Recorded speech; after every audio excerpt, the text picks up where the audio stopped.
Happy Monday. Welcome back to Retake the Week. It's been a bit of an interesting 7 days. Well, maybe 14 if we extend it all the way back to the Blast Bounty groups. But Blast Bounty playoffs just finished, and we've had a bit of a shake-up, I guess, in the way we see the scene.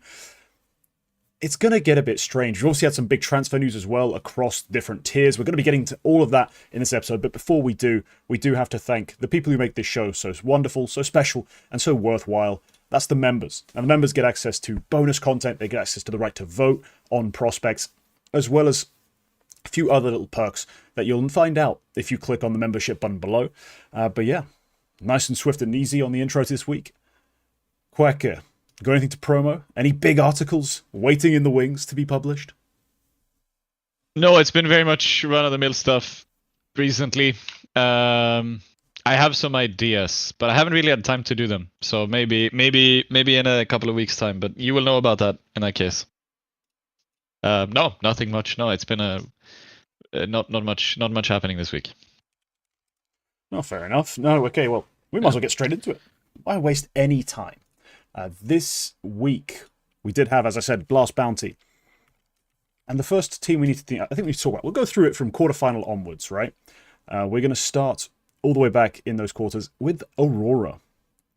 Because for me, look, there's a lot of things you can say negatively about Aurora, but one of the big sort of talking points we've had about them sort of all year long, or maybe a key concern, a key detail holding our attention specifically, has been jottAAA on this team. And for all the ups and the downs, the struggles, he had a fantastic run at Blast Bounty between the online portion and even this playoff game that they end up losing to Mongolz in very close fashion. I mean, considering Mongolz make the grand final, probably pretty chuffed if you're an Aurora fan with how they performed. jottAAA specifically was outstanding in that game, and it's nice to see that he's able to find that sort of impact, find those openers, make those sort of more impactful extremity plays that he was known for whilst on the Sangal team, who are now heroic. I think this is a pretty positive sign for them, because whilst we do agree pretty consistently across the board, all of us, that Aurora are not a threatening tactical team, having individuals online is what will allow them to build back up to that sort of competitive level, being elite, not just relying on pure Xantares firepower. We've seen it from Wakadia in Cologne. We've now seen it from jottAAA in Blast Bounty. Give them a few more reps back together post-break. Maybe they become a threat again. I mean, we've seen them plateau all throughout last season. They missed the playoffs at the Major, which was the big red flag. Do you think they've awoken again? Do you think there's something they can really resolve? I think they've managed to fix one issue, but also there's another one created, because you have Wakadia really turned on, and Woxic still banging in numbers, but Xantares is he's not quite there just yet. He's obviously back. He missed Cologne, but he's not the approaching 130 as he was in the past. And you also have, like, aside from the one-dimensional calling, which we already had, you have an abysmal level out of Major as well. In the fall season so far, he is a 170 or a 079, which is, it's hard to displace that, especially when you don't have Xantares doing that anymore. So I don't see, less and less I see something good coming out of Aurora for the future, because nothing's changing. It's just it looks and it looks like maybe this is the end of, there comes a time when there comes a time in any of these rosters where you have recycled talent. You're running it back basically, because this is that's sort of the point of this project, in a sense, not really, but partially. It's that you wanted to get Woxic and Xantares, you wanted to get these players into one team. And at this point, they've been running this. jottAAA is the only person who's changed for the past year and a half or so, I think. I feel like they ran exactly this roster, but with Calyx for a year. And yeah, it was a decent stretch after the chaos of their initial formation and all the attempts they had. Yeah, they were pretty consistent with it. Yeah, so maybe something else needs to change as well, because you cannot. I don't see how things are gonna improve going forward. I feel like they have plateaued, and that plateau has passed, and we're below the plateau now. We're Might be a falling second plateau. off the other edge of the Yeah. cliff. Like, it was Yes. a nice climb. It's like Table Mountain, right? If anyone's ever seen Table Mountain, it goes up, it then just goes flat for a fucking long time, and then it goes back down again because, naturally, it's not going to stay above sea level for eternity. But it's famously very flat, hence the name. And that's basically what we're envisioning here. I'm going to just share a little glimpse of optimism, because we are talking about a team who are stacked. And at the end of the day, skilled players win games. And I feel there's always that chance. The thing that's going to keep them from making that roster move that's not unreasonable is that they're like, we do have Xantares. He was off for family reasons. He had lots of sickness it was the end of last year when we were under the Aurora banner. His individual level kind of fell off. We were dealing with some of those issues and the fallout from it. We're coming back. We've had more time with Wicardia and Jota. They've had more time in Tier 1. They've started putting in, decent shifts. If Xantares just gets healthy again, if he gets back in the flow, we're a real threat again. Now, of course, there's always the question of what about the calling? What about plan B? Do they have one? Can they have one? Do they need, hey, if you want to make a change, do we make a coaching change? Do we try something else there? But I feel like they're going to sort of hold off on making drastic roster changes as long as they can see what I'm seeing here, what I'm describing, as far as just having 3 riflers who can win you a series. Pretty much. Like, it's not explicit, it's not consistent, but they've shown the glimpses, and that might hold this roster together for a little longer. Yeah, that's a fair point. If Xantares can get healthy, I mean, he's 30 years old, and that's when life is over. So I'm not sure if that's possible. No. Okay. I feel like something which is really worrying is from Last Bounty in particular, where they have that 11-1 lead, and they still cannot close it, and that is with a solid performance out of Wicardia and out of Jota and out of Woxic, and that's the sort of thing that, especially like T-side Mirage, I feel like that's a strong point for Aurora, and they still can't close it. They still cannot close it. It goes to... Yes, that's been one of the big talking points of this event, was when they get an 11-1 lead on Mongolz after the Mirage CT side, and on the T side they only get a single round and they lose in overtime. It's not good. And I think was it the pistol round they won? Yeah, no. No, they didn't. But yeah. No, but they had 11-0 and then they lost to 12-12. That's not good. The worst part is for them, they can look back at this event, especially this loss to the Mongols, and be like, this team made the grand final, and then played played Spirit really close for 2 maps. Let's look at how we had them. We were up 11-9 on Dust 2. We let that go. 11-9? No, 11-10. Okay. But it was 10-9. They get up to 11-10. Yeah. Good lead. They're leading. They should be trying to close that out on that CT side. Then Mirage, it's the ultimate embarrassment, really. Yep. The 11-1 CT half. This one, I actually was able to watch it. I was walking around just a shop. Like, I was just in a shop, just with my phone, just watching the game unfold in front of me. Just like, oh, Lord. As they slowly choked it all away. Because, wow. I didn't think it was possible to lose from that point. And then by the time it got to about 12-8, I feel like 12-8, 12-9, I was like, oh, this is definitely going to overtime. They completely collapsed. They threw nothing at the Mongols, nothing of any note, at least. It's not like they're like, oh, we're going to try, the TNL B-pop exec with a mid lurk. We're not going to try, just a flat sort of A contact play. We're not going to try anything. We're going to keep running similar sorts of looking rounds and keep trying to hit the same kind of shots, take the same kind of fights, and lose every time. Yeah.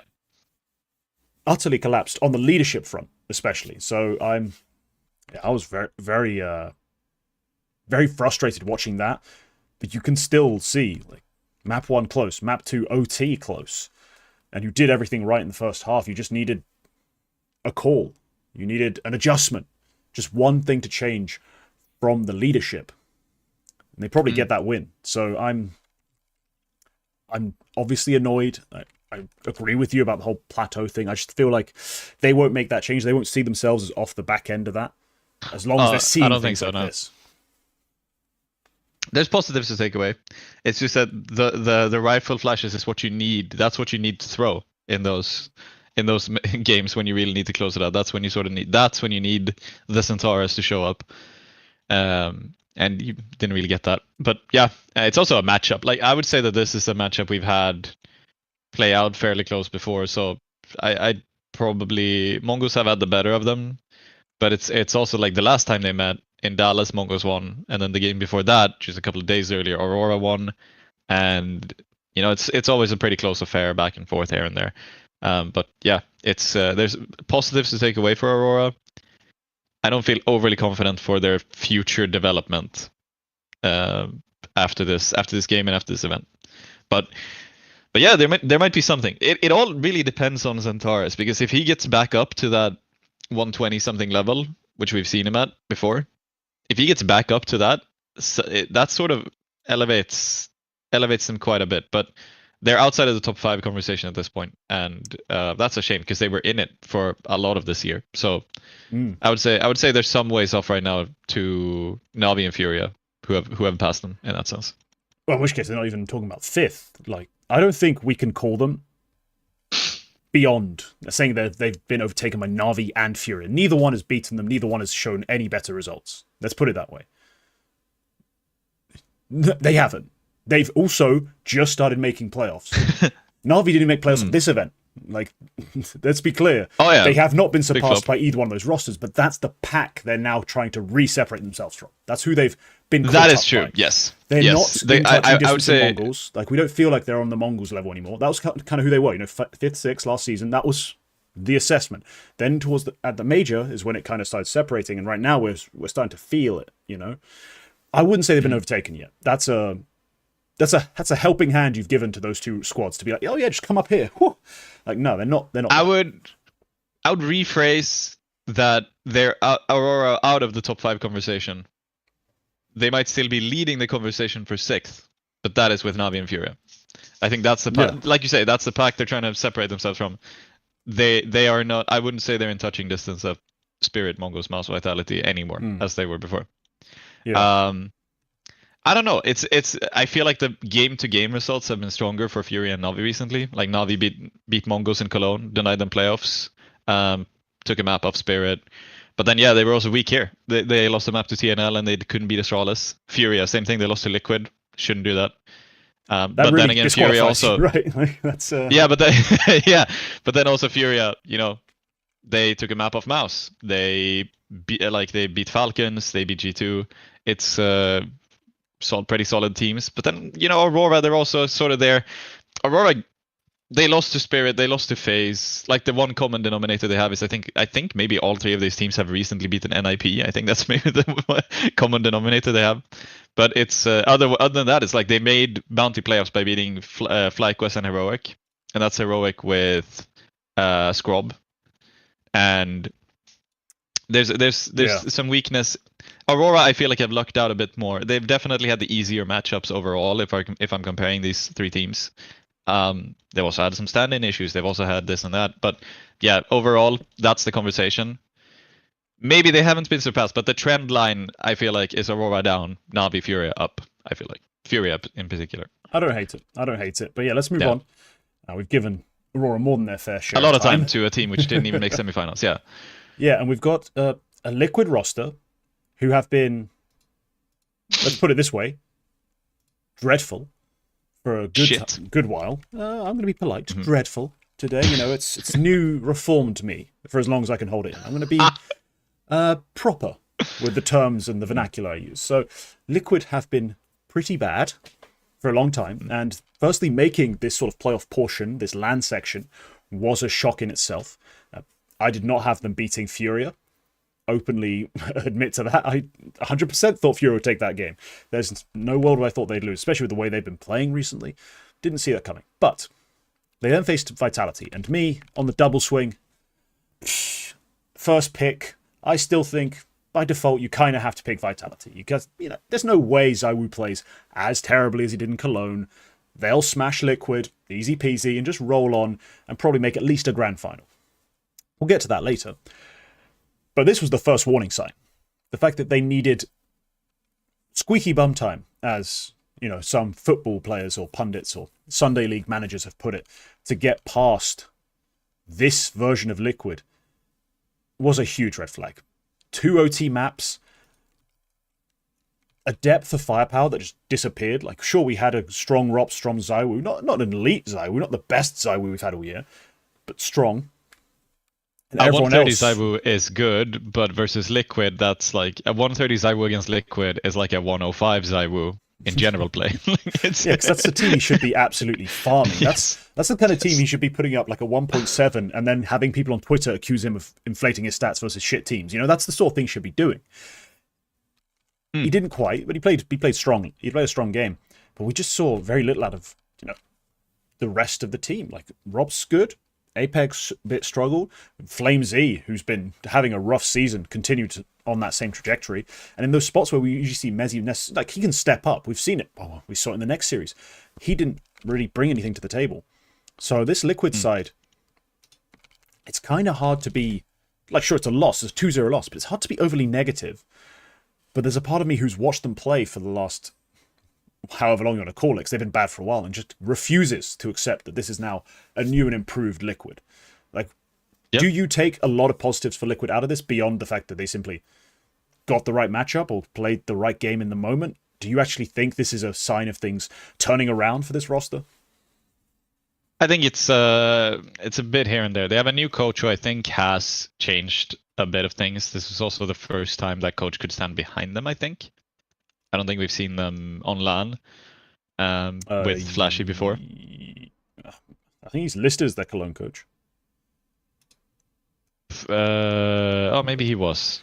Was he with them is the real question, but I think he's listed as their Cologne I actually forgot that Liquid even played Cologne. Yeah, he was probably there. Well, anyway, it's a fresh thing. Yeah, they speed ran the airport, but yeah, they were there. Yeah, it's a pretty fresh thing, and like the changes are going to start to come in a little bit. But you're also having, there may be a little bit down in the dumps. It was just a couple of days ago you heard Twists outright say, "We're not a team. We are not a team." Oh, yeah, that quote after the VP Prodigy loss, yeah. Yeah, not exactly what you want to hear. So maybe they, like, if I'm Liquid going into the game against Vitality, I think they were forced to get to pick them, I'm assuming, because otherwise, why the hell would they pick them? Based on the draft order, I would assume that's what happened. And they had, I feel like going into this game, you don't really have a lot of pressure. You kind of just play your game and you try to see what happens. Fun fact, they played 2 maps. They played Train. It was a 16-13 for Vitality. And if we go back 2 weeks, Ecstatic also played Train, and they managed to get 26 rounds against Liquid on Train. And a second half comeback to take it to overtime as well, add to that.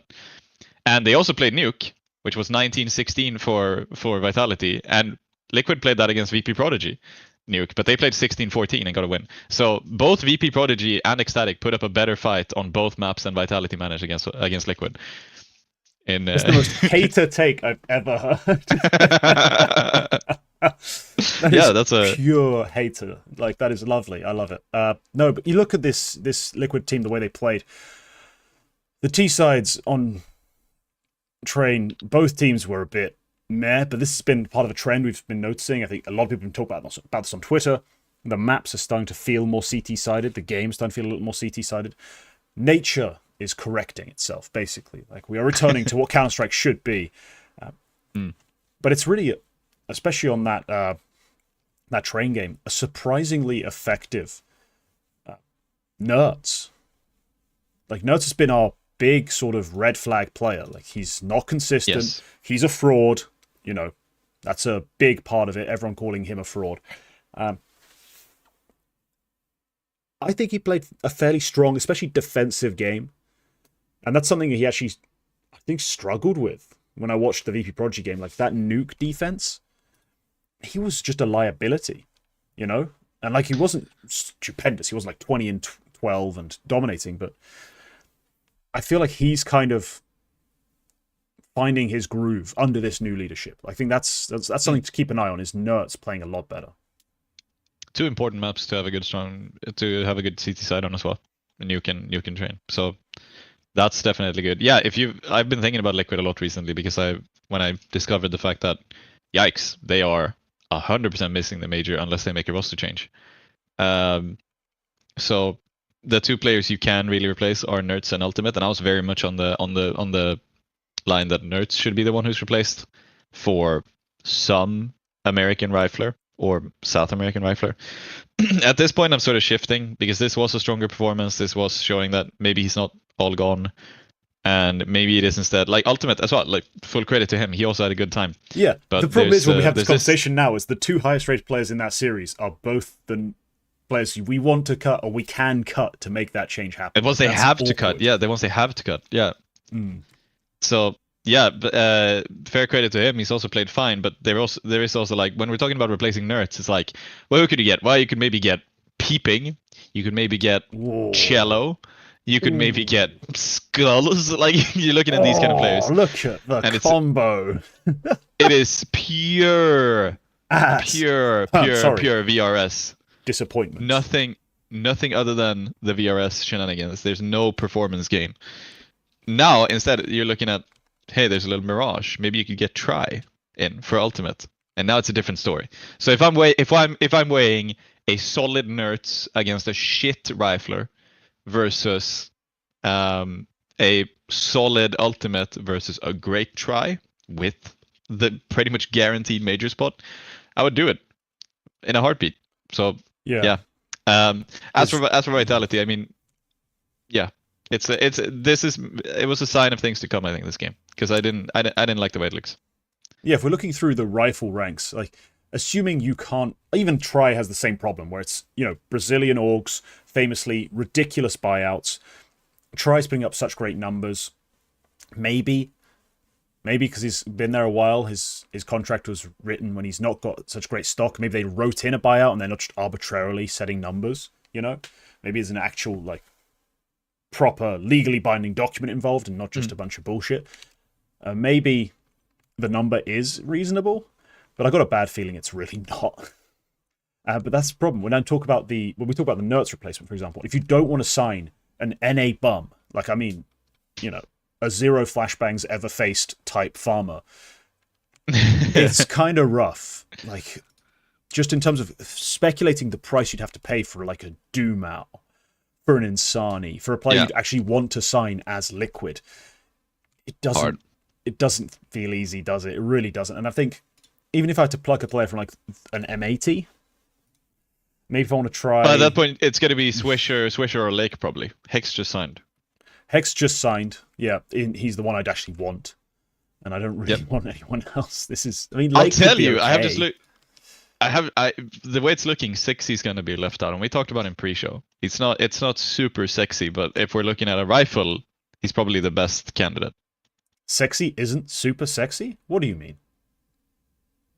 Not in this. Not for this. Not for this purpose.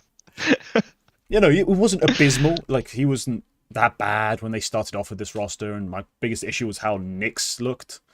So I was a bit... I was okay with that idea if you'd asked me 6 months ago, pretty much. Right now, I also don't like it, for obvious reasons. He's not had a great run of things recently. So no, there's no clear America's player, like North American player you can want, South American player you can afford. So it's a difficult spot to find yourself in. Well, you could probably it's a ridiculous buyout for the player you're getting, but with the caveat that you're also pretty much buying a major spot. I think a lot of those buyouts could be worth it, but then it's the question: do you have that money? Like, how stacked is your bank account? Are you liquid enough to buy that player out and wait around for the sticker money to come through for the next major to then be like, see, we're fine? Well, yeah, I mean, Tomashin. I'm thinking Tomashin. Just pick him up. Bestia are outside the major anyway. They'd probably be happy to get that payout. Tomashin, yeah. I mean, I've randomly been told I should be watching Teemo. I was like, it's a pull. Oh yeah, I've heard that as well. Okay. And who's Luchov is the other guy who's good on Bestia. Like Luchov and Tomashin were the two guys who performed really well, I think. But yeah, they were sold to me as sort of like a duo. Not a duo as in you have to have the both, but like a sort of an entry duo, like one hard, one support, like one entry's like the opening side, one's literally just dying for him at times. That sort of combo. But Tomashin, yeah. I'm not sure if he's my Nertz replacement in terms of statistical profile right now. Like, I'm not sure that's exactly who he is on this Bestia team. No like, idea. He's doing a lot more closing than he is opening. But yeah, and the last thing Liquid need is less aggression. But yeah, there's some ideas. In any case, yeah, that's pretty much Liquid. It's fucked, but it's somewhat optimistic. And look, they made Vitality shit their pants, so that's always something. I've already lost all decorum. It didn't take very long. But up next, we go to the semis. The other quarterfinals were not notable enough to be worth talking about. Like, oh, you told me Astralis didn't beat MOUZ? I'm shocked. I'm actually shocked that Astralis couldn't beat MOUZ. And on the other note, you tell me VP didn't put up a good fight versus Spirit? I'm alarmed. As they have done so many times before. MOUZ meet Zweih. This was the coming out party, as it were, for this new signing. And I was, impressed. I was impressed. I mean, MOUZ, they said it themselves, it felt like an absolute collapse. You know, after that Ancient game, losing in OT, I've never seen them play Mirage so poorly. That's saying something. They've had some bad collapses in the past mentally, but that was all time. All time. Like, they just couldn't get anything going on that T side. Xerxan usually is good for a couple, like, strong openers. Like, his success rate, it's not comparable to a Donk. Donk famously takes fights and wins them like an AWPer in that sort of context. But Xerxan usually is good for a few rounds. Really wasn't able to get much going at all. And even their brief defensive side, just nothing really to talk about. They didn't get enough rounds on the board. So, no, after that Ancient, which was one hell of an exchange, like of basically CT sides, right? 8-4, 8-4. Yeah. Xerxan, Torshi lighting it up versus, that pretty complete team effort that Spirit put forth. That was an incredible game, but just the Mirage that followed up was a whimper, right? After that absolute crash, bang, wallop first map. Just ran out of energy, it looks like. Yeah. I mean, you say meet Zweih, but this is actually the third time MOUZ have met Zweih on exactly those two maps as well. Because they played each other twice in Cologne. Actually playing each other, yes, but this is the what up? I'm actually a good player type moment. You know what I mean? Like, this is the one where you're like, oh, that guy's now in the kill feed. Oh shit. Yes. And he's kind of good. Like, he's kind of sharp. We got a problem. Yep. Because now you're getting a Zweih who's really up there next to Donk, which is, I think, is the point of why they made the signing. And Ancient is just an arena for MOUZ and Spirit at the moment. Like, it's the way the amount of times they play each other there and how well they play is on another level. And yeah, it's really cool to see, and it's cool for Zweih to have that sort of game. That's the point of why he's there. He's there because he's incredibly skilled, and he just does the stuff that Magic couldn't. Like, he just couldn't do that. So yeah, no. But that one clip that became, it got highlighted. It's clipped on HLTV. I remember seeing it, and what I loved. I mean, obviously he's just hard swinging from short. 2v3. There's no util. There's no assistance. This is win heads up fights, and we win the round. And he does. He just hits 3 disgusting headshots. The best part about it is when you watch the replay fully from his perspective. Everything he does, he swings, shoots, converts the kill, instantly flicks to, like, his mouse just goes to the next part someone could fucking swing him from. And every time there isn't actually someone there, they actually come up somewhere else, he flicks and shoots them. But then again, just straight away his crosshair moves. And it's so buttery clean, like, just, I loved it. I absolutely loved it. This was a far cry from the, Magic's impression he was doing in Cologne. You know how he complained, like, you might as well have done this with Magic's. This was different. This was sharper, more confident, more fluid in a lot of rounds. Now, there were some, in the grand final, I did have some problems. Like, his CT sides kind of fell off a bit, but in this semi-final, he was fantastic. And MOUZ, look, at that point, you worked a 3v2. You had that round. And then the new guy on the block, who's not been that impressive, just comes in and just batters your doors down. Like, he just wrecks your entire site defense. There's 3 of you for 1 of him, basically. It's not an actually 1v3, but it might as well have been with how isolated those fights were. Yeah, you're broken at that point. And we go back to the old MOUZ mental discussion, right? Yeah, because on the prior Mirage maps as well, when they played, Zweih has actually been like he was middling in some of the other games they played, but against MOUZ in particular, he was weak on both of those prior Mirage maps, even when Spirit were winning. So finding that sort of level of Zweih is was probably very difficult for MOUZ. And look, I wrote about this game, and it's the T sides that falter for MOUZ again every time. MOUZ cannot play a good T side. And they will say it. They will say it themselves. Like I think it was after they beat Astralis, Brolin went on the interview and he said, "Yeah, it was nice to win a T side for once, because that's the sort of team they need to play to win a T side." And that's unfortunate. It's really unfortunate because they're playing a solid CT side. Like they're playing a very good CT side, and especially on Ancient, they keep winning those CT sides against Spirit, but they can't convert. They just cannot convert it. 8-4, I think 8-4. Yeah, 8-4 has been the scoreline after the CT half on each of the 3 Ancient maps that they have played since Spirit's last roster change. Sorry, no, it was 5-7 on one of them. So they actually did win one T side in Cologne. But yeah, no, it's like they keep winning them and they keep performing well on those CT sides, and then it falls on T side. It's not just against Spirit; it's against any team. But that's what they need to fix. And that's a shame. Yeah, they need to address it. And look, we've had we've given a lot of flowers. We've had our like moments where we've been like Xertion, he's great at doing XYZ.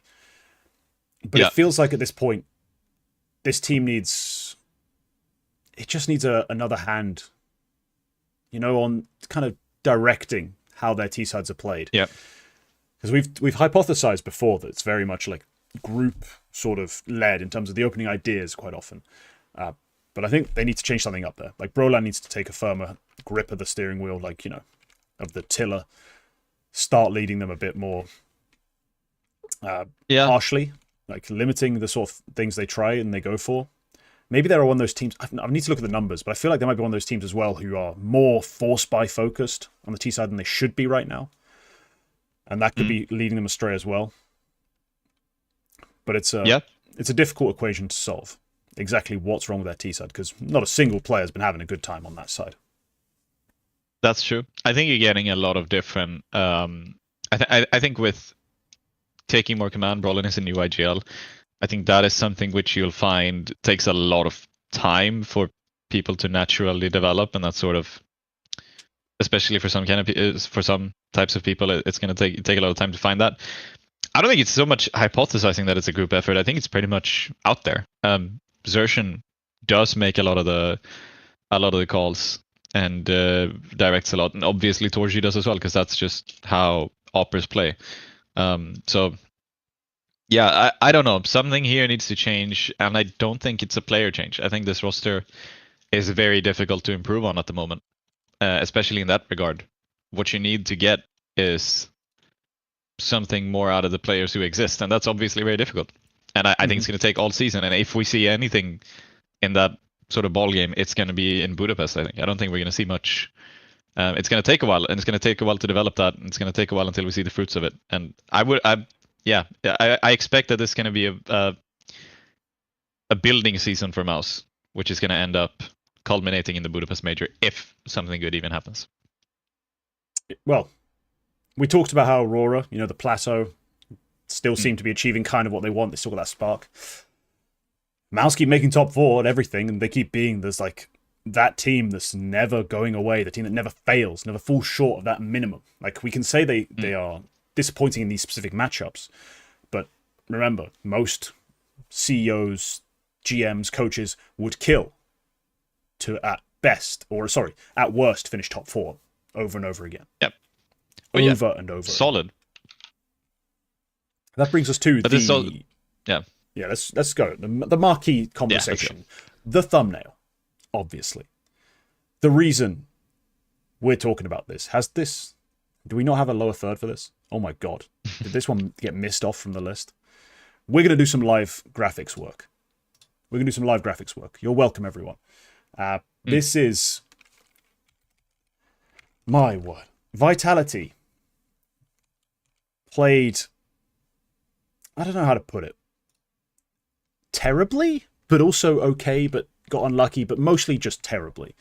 against the Mongols, and that was so frustrating. So frustrating to watch.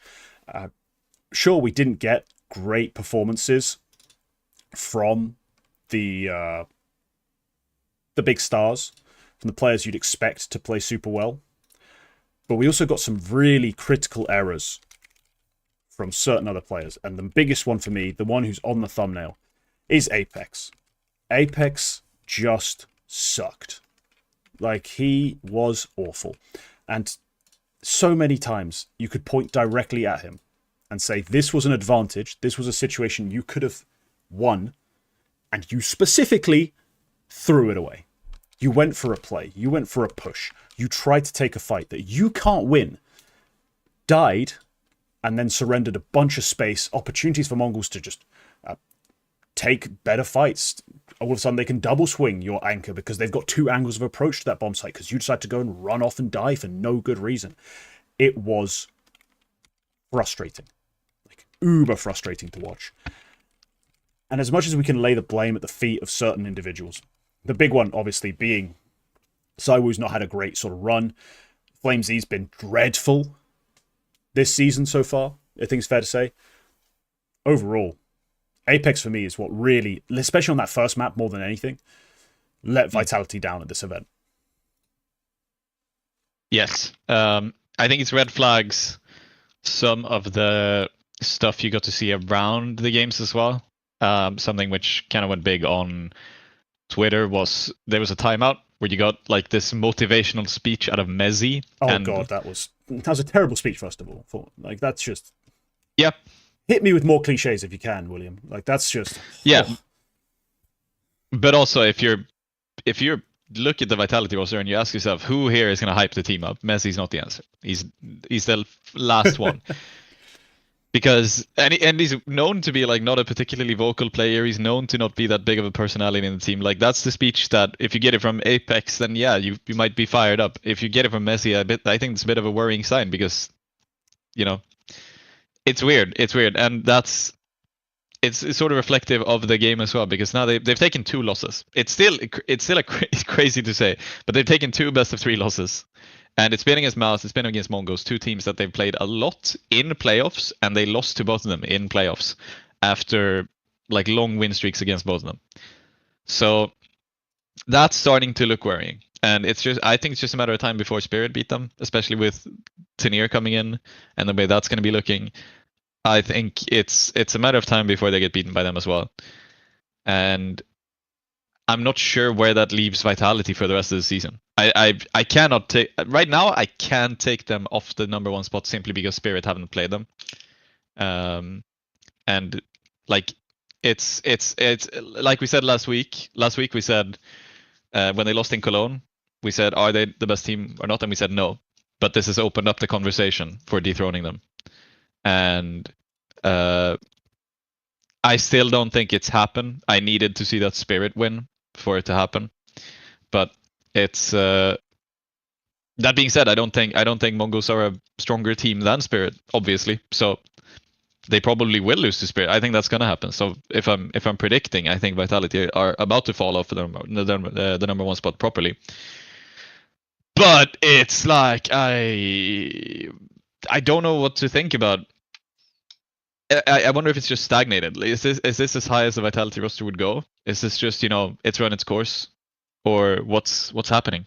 Because they're obviously still up there. They're obviously still up in a championship contenders spot. But is it maybe just that, yeah, they've let off the gas, they had the perfect season, and at that point, you know, maybe you just kind of lose it. I think like Rob said in the interview, yeah, the MOUZ and Mongolz, yeah, they're obviously more hungry to get that win than we are because we've had it 7 or 8 times.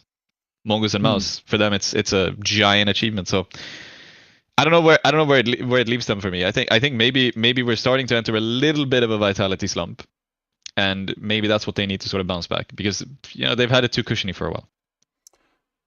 Sure, yeah, maybe, you know, easy times create weak men sort of nonsense going on here. Yeah, maybe next time MOUZ does a speech, you can recycle that trope instead. But the thing that was sort of boggling to me is that they played Mongolz in Cologne and just took care of business.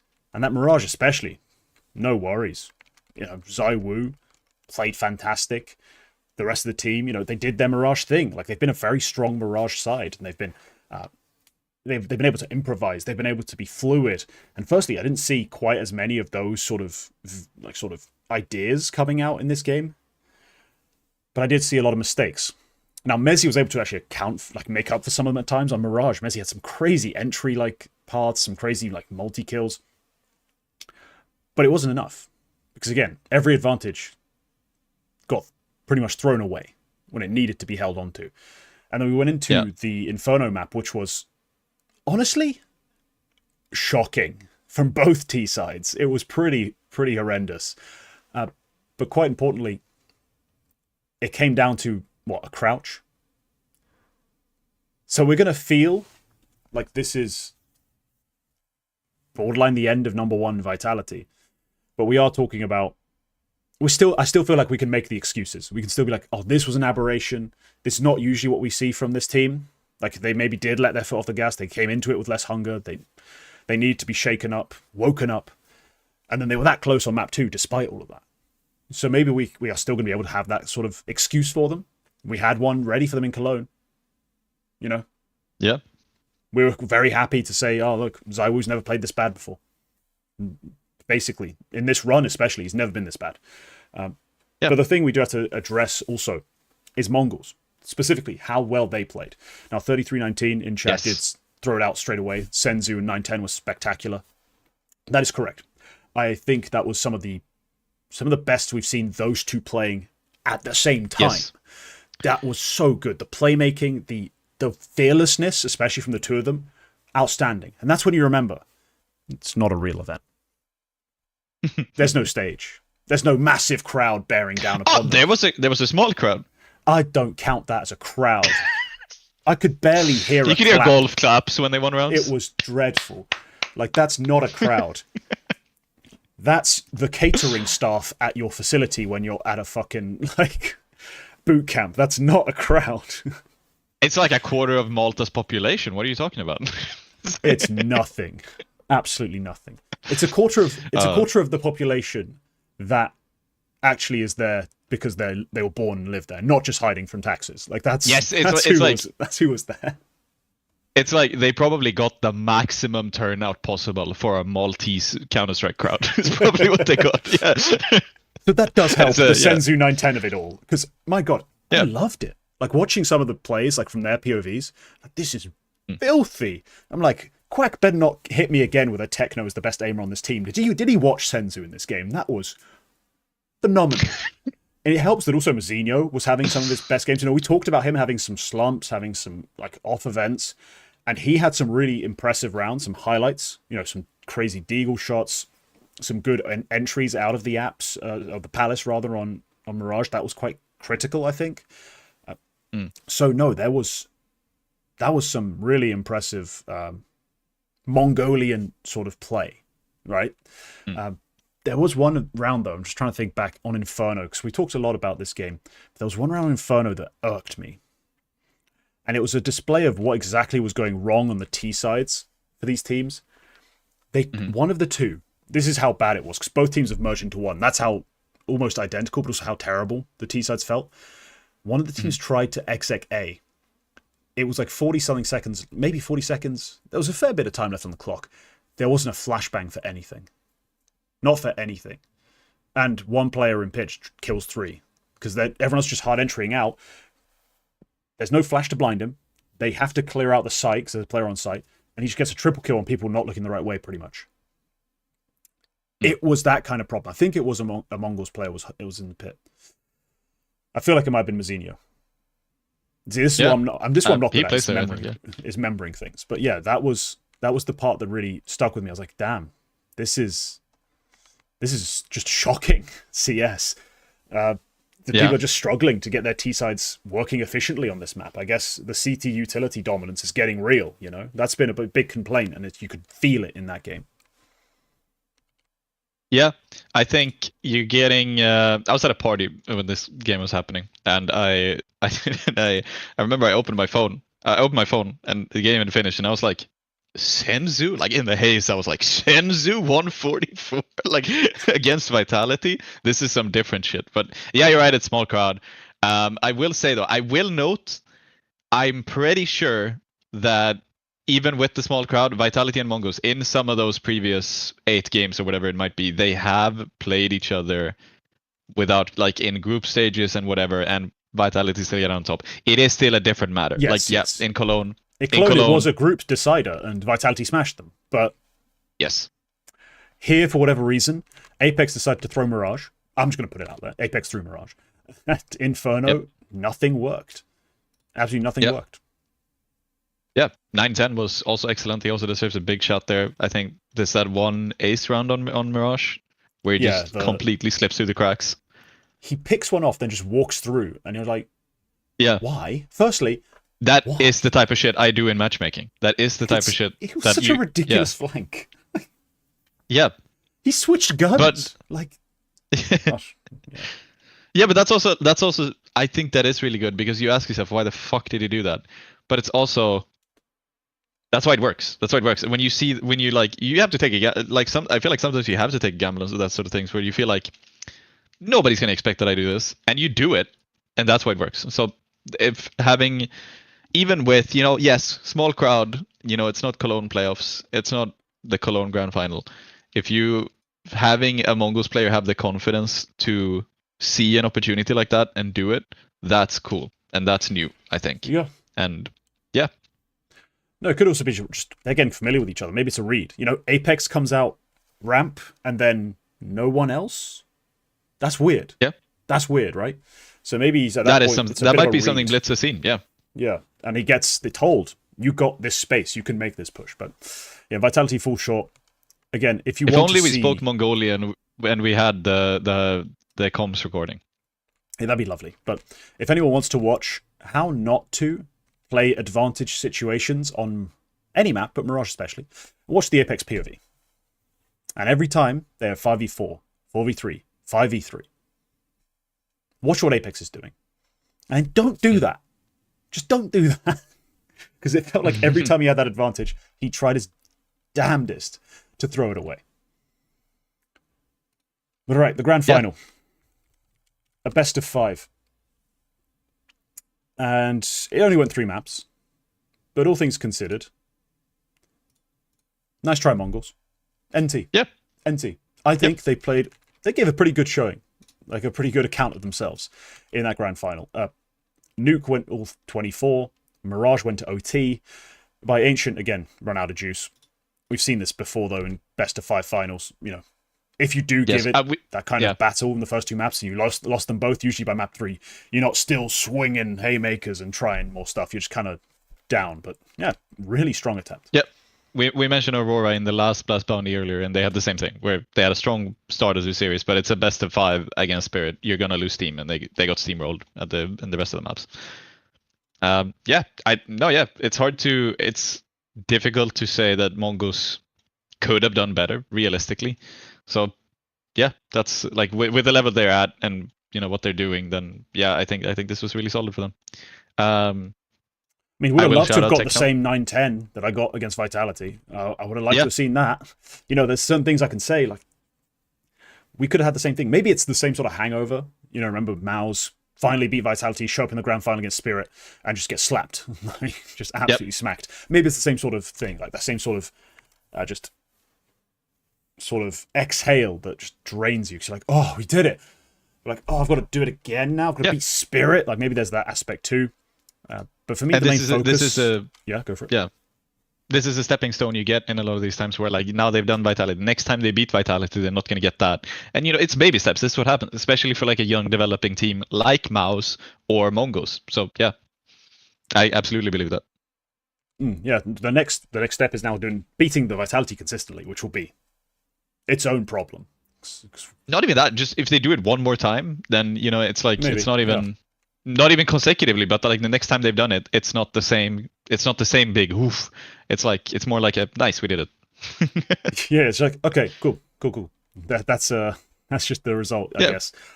For me, the focus of my attention, because last night, so if this was a dumb idea, and this is partly why we started a little late today, is because I tried to go to bed on time. But firstly, Try was putting up stupid numbers, so I decided to watch that POV. And then I was like, I've watched the semis of this event, but the grand final I didn't have time for. What's a POV I could focus on? And I looked and I was like, oh, Zweih had like some strong T sides on the first two maps, but some really weak CT sides. Maybe there's something to see here. So I watched these Zweih POVs for Nuke and Mirage. And on CT side Mirage, he looked a bit lost, a bit confused. Like he had a strong pistol. Then after that, like there's some anchoring rounds on that A bomb site where he just doesn't seem to be interpreting the comms properly, or the comms aren't bad. Like the comms are bad. Like he's just not picking up the right info. There's the great example is you'll see him. He's in, what do you call it? Ninja, I think it is, the official call out on the bomb site, and then he starts like trying to get closer towards Palace, and for some reason just looks at Con. But if you go back in the demo and you see what's been happening, there was a player lurking Con. They were killed about 5 seconds earlier. There are 2 players on Spirit's defense who are aware of Con and who are close to it or looking straight into it. There should be no reason for him to be turning his attention that direction. He does. It caused him to like kind of stutter, like he doesn't smoothly move to where I think he was trying to go. And he just gets caught in the open by an execing Mongolz T side. So there are a few little moments like that, little details where I'm like, he's still not quite there. But then on the T side, on the flip side of all of that, I thought I saw some of the best Zweih I've seen all season. I mean, it's not been a very long season, but he seemed confident. He seemed to really like hit his shots in a way that he wasn't quite in Cologne, especially early on. This was a Zweih looking like the player they wanted to sign, just a bit more. It wasn't quite there. He wasn't perfect. He started some sloppy rounds, some sloppy deaths, and the CT sides obviously still need a lot of work. But the T sides were promising, and so from that side of things, Spirit looks so scary right now. So damn scary. Yep.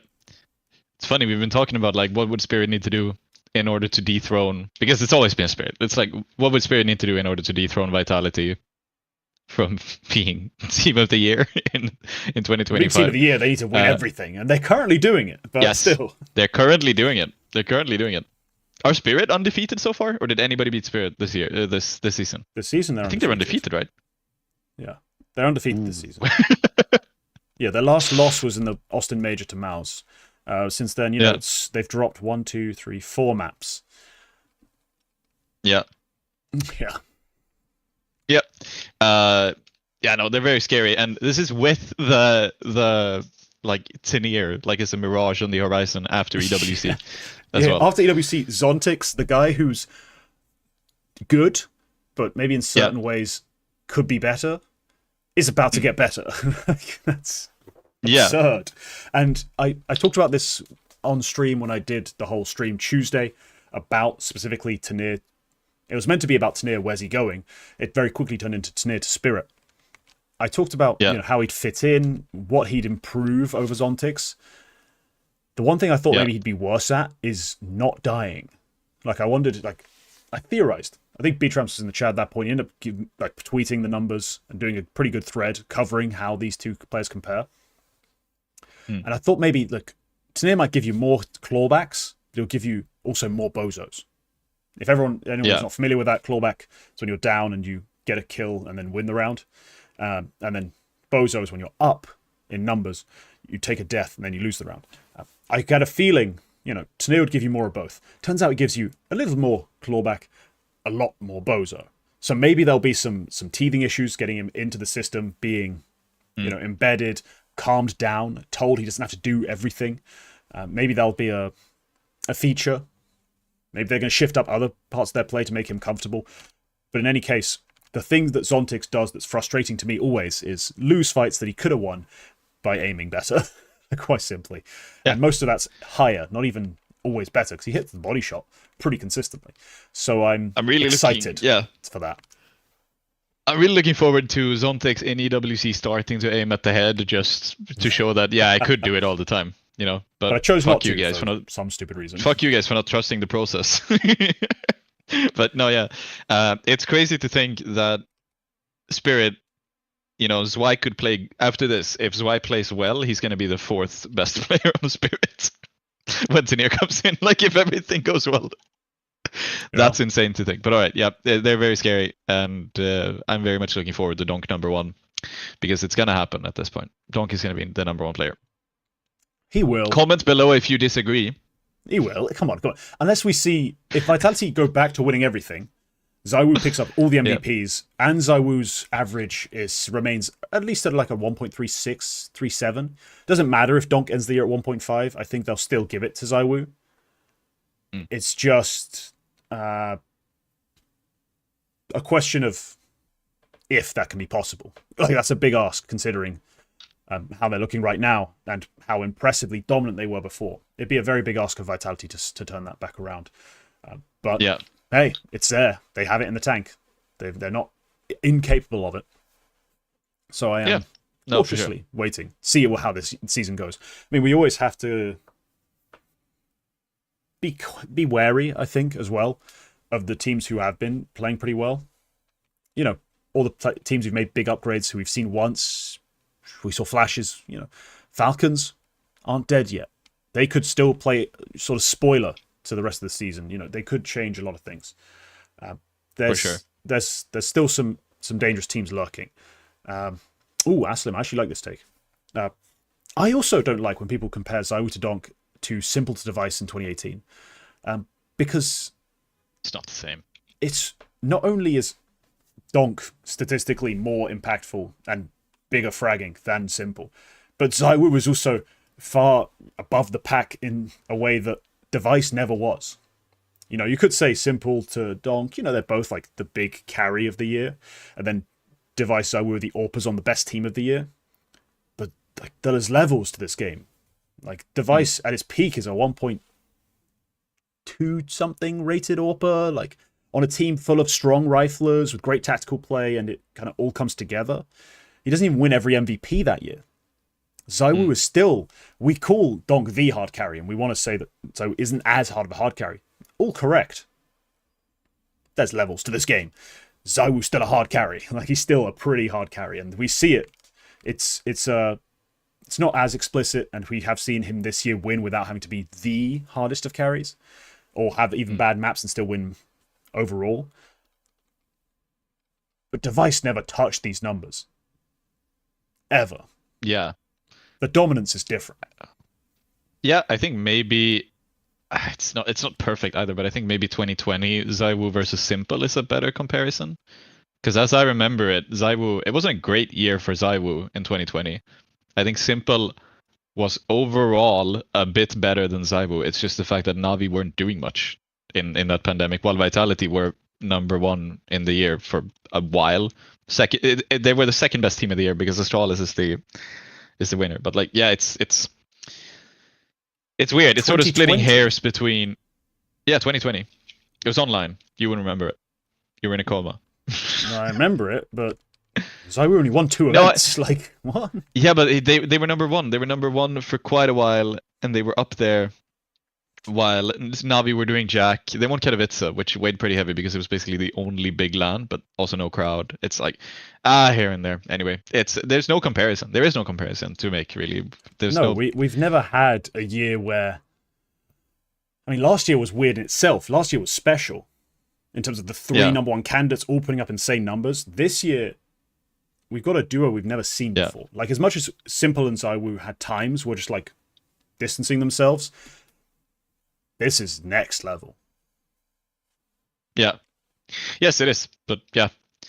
Can we just briefly? I'm interested in this chat message. Yeah. Where do you think Zontix goes now that we're on Spirit? Because we're not going to touch on them much for the rest of the episode. Where do you think Zontix can actually land? He can land in a vast number of places. That's the advantage he has, is that he plays anchors, he plays very passive lurks, he plays supportively, he throws a lot of util. He can fit into a number of teams and actually improve them. That's not a problem for him.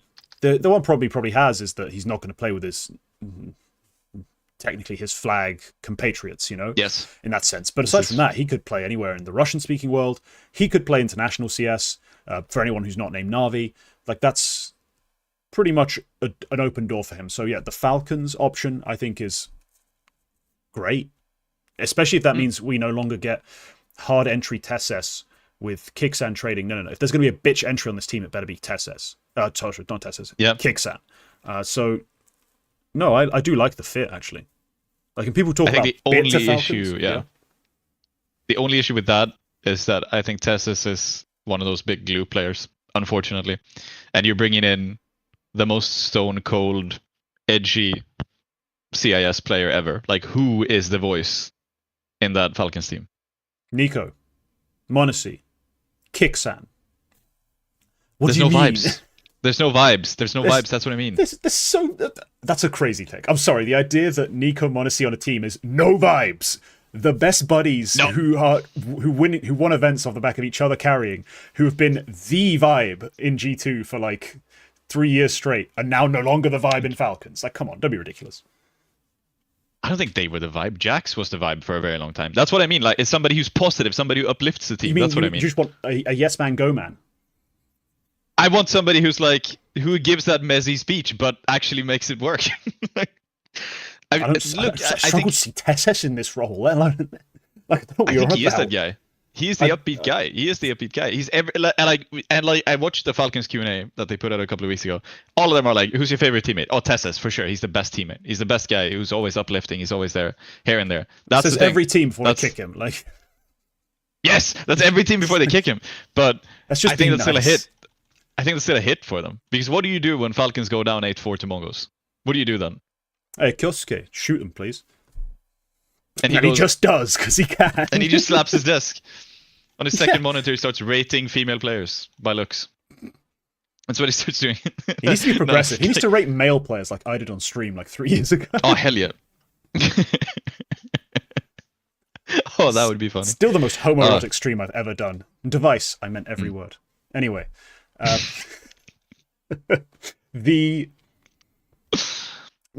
have also just realized we are going to talk about Zontix and Tenier later, because I just realized that was this week. I thought it was last week, so I didn't put it in at first. But yeah, we are going to talk about it. I do think he's a Falcons potential signing. I think Bit is unreasonable to expect if you're a Falcons fan.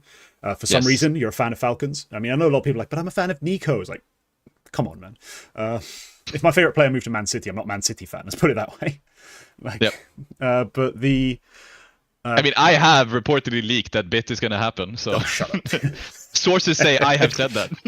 So, no, Zontix for me is a great choice for them. He'll be solid, reliable, stoic, but a guy who's not going to punch a hole in a screen or say, yeah, guys, woo, we can do worse. We could do a lot worse than Zontix on that roster. I think it's a fairly good idea. But anyway, that's enough. We need to get into the small site retakes. And the first small site is going to be mine because it's chronologically there, like on my screen. That's just how the list is made. And that is the Starladder Series Fall 2025. Bloody long name for your first event of the year, but all right. Closed qualifier for Europe specifically. This is going to be an event which currently only has a VRS replacement team in NIP and the 4 qualifiers. And I haven't figured out why they're a VRS replacement when Liquipedia lists them as one of the VRS invites, but none of the others, and they were supposed to be based on the July ranking. This is why they should lose their VRS status, because they fucked something up really hard, and Valve haven't given them an exception, and I'm assuming maybe they know about it, and maybe they're just letting it slide because Valve are a customer of Star Series, which is one of the potential conflicts of interest that occurs here. NIP are 23rd on the VRS, so if they're a replacement, you would assume that the accepted invites are above that. And this is a tier 1 event, so it could be Vitality, MOUZ, Spirit, Mongolz. It could be that, but yeah. But yeah, the slot was reassigned to them. That's the official news story, but I don't really know who it's supposed to be. Super weird. But anyway, let's talk about the teams who qualified. Let's talk about the games they played. The streak they went on, the teams who didn't qualify as well, because it was a big group stage with 16 European sort of tier 2, tier 1.5 staples. The highest ranked being that NIP team, who actually did play in this qualifier, quite awkwardly. Super weird. Yeah, super weird, but then I guess forfeited and Big got to just go through. Or no, Passion UA forfeited, and that was awkward, and then NIP didn't play against Big. Like, it's just a whole weird scenario. The news story reads, Starladder has announced that following the withdrawal of one of the teams invited, the slot has been reassigned to NIP. As a result, NIP's closed qualifier match against Big has been cancelled, with the German side moving to the play-in deciders. Yeah, okay, that's the official line. It's a weird group to look at, basically, because it looks like two teams this haven't played their decider This is not allowed. It's illegal. You can't do this. And yet they did. But all right, we'll start with top of the order. Your favourite team, I'm assuming, on this list, just because of that one guy you seem to absolutely adore. To be fair, sometimes I understand. 9 beat Big 2-1 in that game after Big get gifted this opportunity. Fuzi topping the fragging charts with a 1.23 rated best of 3. Really strong showing for him so far on 9. He's been, well, predictably good. I think we're all Fuzi fans to a certain extent.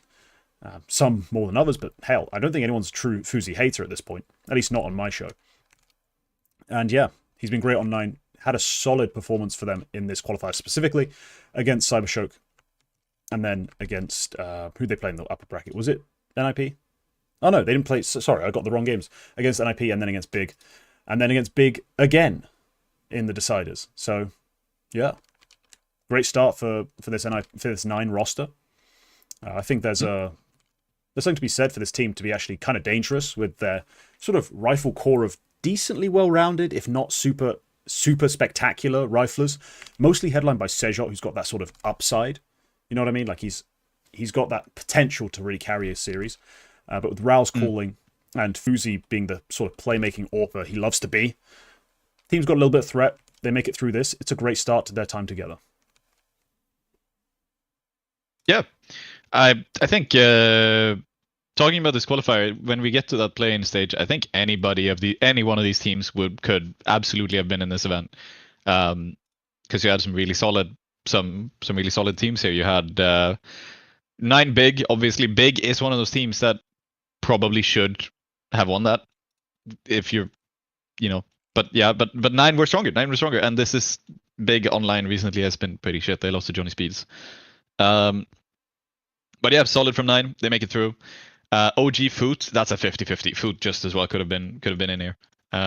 Iberian Soul, Fnatic as well. I feel like Iberian Soul are super promising with Martinez. And, they're going to be gentle mates, reportedly. And actually, somebody mentioned that maybe they got sniped, but I don't know. It's a whole thing. And then, sorry, were we going game by game? I tried. I set up the first game. My and then bad. He's like, okay, My bad. time for me to go through everything. I was like, the fuck? Let him cook, I guess. Works on his own schedule. Yeah, sorry. Solid game by 9. Fuzi, Nuclear. I don't think they're my favorite team out of this bunch, to be honest, but I really like them. And I think they've done excellent with Fuzi recently, and especially with this. That's really solid. And yeah, if we're going to go game by game, I'm going to mention this in every game, so I might as well mention it now. All 4 of the teams who made it through are in major contention. One of them is pretty much locked in for one of those spots at the moment. But they're very likely to get it. But 9 as well are one of the ones who actually have a mathematical chance. And I'm going to talk about them in my small side retake as well, because they are, they have a good chance of making the major through that. So yeah. Yeah, no, it's that was good. That was a good win for Big, or for 9 over Big rather. Yeah, I don't think Big would have made it out of groups if they had played that NIP game, but they kind of lucked out there, I think. But yeah, I don't think they would have. I'm gonna be honest. Big have been so disappointing. It almost feels like should have won that for 9. But yeah, OG Foot the next game. I'm disappointed by just the lack of result, like the lack of fight Foot showed. They got 2-0'd pretty comfortably, but when they last played OG, they 2-0'd them. Can't remember where, but there was a whole beef on Twitter. Or maybe they were just manifesting it in a tweet. I can't remember, but they've played much better against this roster before, I feel like, as a core. This isn't an expected result. This isn't the expected line to get 2-0'd smacked. Yeah, a shocking showing. We've seen them play well through different style rifles as well on this roster. Krabney's had strong series. Demon's had really strong series. Even Masuto's had some pretty strong maps. But OG just actually ran them over, led by Nikodos again. Oh, the traumatic memories that come back from that sort of performance. Not even needing a particularly strong Adam B. It's just Nikodos, a bit of help from Spook, and we're good. We're just going to demolish everyone. The OG style, Yeah. Oh, okay. He had the. I was looking at Aristos and I was like, how the fuck is he bottom rated? But then I realized that he had the crazy dualies ace was against TNL. It wasn't in this game. Yeah. But yeah, no, still not getting very much out of him. But yeah, no, Spook is up here, and that's why I think maybe this is my favorite out of the teams who went through. OG, I like them right now. There's Spook and Andy. Sorry, I should have counted my Swedes better. Sorry. Yeah, I would have preferred Fiku over Aristos, and I probably would have even further role considerations here and there. I probably would have preferred if they even went for Susp and just got that Swedish majority, but I'd say this is a solid win. OG are looking up. They are on the rebuild from falling out of tier 1 and making it to one of these events is a really solid stepping stone again to take. It's a $500,000 event. It's an event which can catapult you into the major if you do well, depending on who those accepted VRS invites are. Like, again, if NIP are the replacement team, I'm looking at the July ranking they use, and it's like, it's got to be somebody like Bait, Tyloo, Liquid should go. If they don't, they are dumb. They are so dumb. And and maybe like Pain or Virtus Pro, like it should be them. 3D Max maybe. So in that sort of crowd, OG making it back there, very good, very solid, and has the chance to really catapult them into a really good position. So it's the same. It would have been the same for Foot. Like I said, it's a bit of a 50-50 game on the face of it, and it's disappointing we don't get as much out of them. Yeah, we got barely 40 rounds out of this series. We should have got way more. Yeah, but it's but it's as much as Foot are really good and have been really good for a while under Navi Junior, and as much as they have excellent players, it is still a little bit of a growing thing for them. I don't think we can expect them to win all the time. So yeah, but we had promising signs. Fun result. It's a team that needs to replace Makaze, which is difficult. But then went to the CS Asia Championships quali and beat NIP 2-1. Like that's a big win for them. True. Yeah. So I was hoping for more, but next series this was a banger in the end. 2 maps. The final map went 13-11. Iberian Soul versus Fnatic, and now you can have some concerns because across the 3 maps, their new signing was underwhelming. Very underwhelming. Cypher was not good. Overpass, he kind of picks himself up a bit. But overall, this is a Fnatic side who struggle really for firepower right now, which is nothing you'd expect to say with BlameF, with Jambo, with Cypher, but all 3 of them seem to having like crippling consistency issues. Whilst across from them, in terms of Iberian Soul, they've just managed to get Martinez in. Like, how many games has he played with these guys? It's a few. About 25 maps, yeah. Quite a lot, because he's played some some smaller cups. He's been this exact roster has played a lot of maps because they played with Movie Star Riders 2 years ago. Ignoring that stuff, obviously. 23 maps since they got him in, yeah. He's played 23 official maps. He's 110 rated. These were some of his best maps. This is classic. Yes. This is Martinez playing some of his best CS, and I was amazed, honestly, by how often Alex just makes it work in Spanish. Like, how many times he can just take rosters, put them back together after years, and after these players keep getting older, and you think, surely they're washed now, surely it doesn't work. And he just makes it work again. It's phenomenal leadership. It's a great use of the talent they have. Like Sorsol is a player who sometimes gets kind of left out. Like, he had times on Movistar Riders, but oftentimes you'd be watching him playing with like mixed teams, international teams. They've brought him back into the roost. And one of the problems they had before as Spanish teams was just a depth of rifling wasn't there. This team feels a little stronger. Even Davi G has been finding his stride in a way that he hadn't in the past. I think Iberian Soul are legit, and they're coming for that sort of tier 1.5, like solidly, consistently, in that top 15 to 20 range in the coming months. Add to that, it's looking like they're getting signed by Gentle Mates. That was the report. It's at this point, it's so long that I'm wondering if it's even happening. And somebody said they might have gotten sniped by a different org, Can't remember who. But they also they are one of the teams that are pretty much locked in for a major spot. And I think the only way that they could go out of it is if they completely fuck this Budapest event up, honestly. But they are also I might get to them later as well because they have other opportunities as well. But yeah, they are pretty much weirdly enough they're pretty much locked in for a major spot because they have had really good recent history. The thing that really catapulted them upwards was they won Epic LAN. That gave them like 3 spots and put them solidly into the top 30. But then they have also taken some really good other ranked wins. Like they had this Omen, Roman, whatever. It's a LAN in Portugal. It's an Iberian LAN. It's the opposition is SAW and people you don't know, but that's still BRS ranked. It's solid LAN wins, and that's what they need. They managed to win that. They had Exort the Proving Grounds, which they also won somewhat unexpectedly. That's also a couple of places they step up. And they also have Galaxy Battle, which was also ranked. And again, they also win this. Also somewhat unexpected because they're playing TNL, Perivision, like Astrum. These teams were also at the event, but they still managed to win that up. And yeah, that's why they're sort of in that major range at the moment. Having said that, they didn't play any of those teams that I just mentioned, but they were at the event, So they and the reason why that's good is because the decay before the major invites is going to be next to nothing on those, and they're one of the few teams, like in terms of that lower range of the EU invites, they are one of the most successful teams in terms of how much it's going to decay before the major invites, and that's hard to it's hard for other teams to displace that.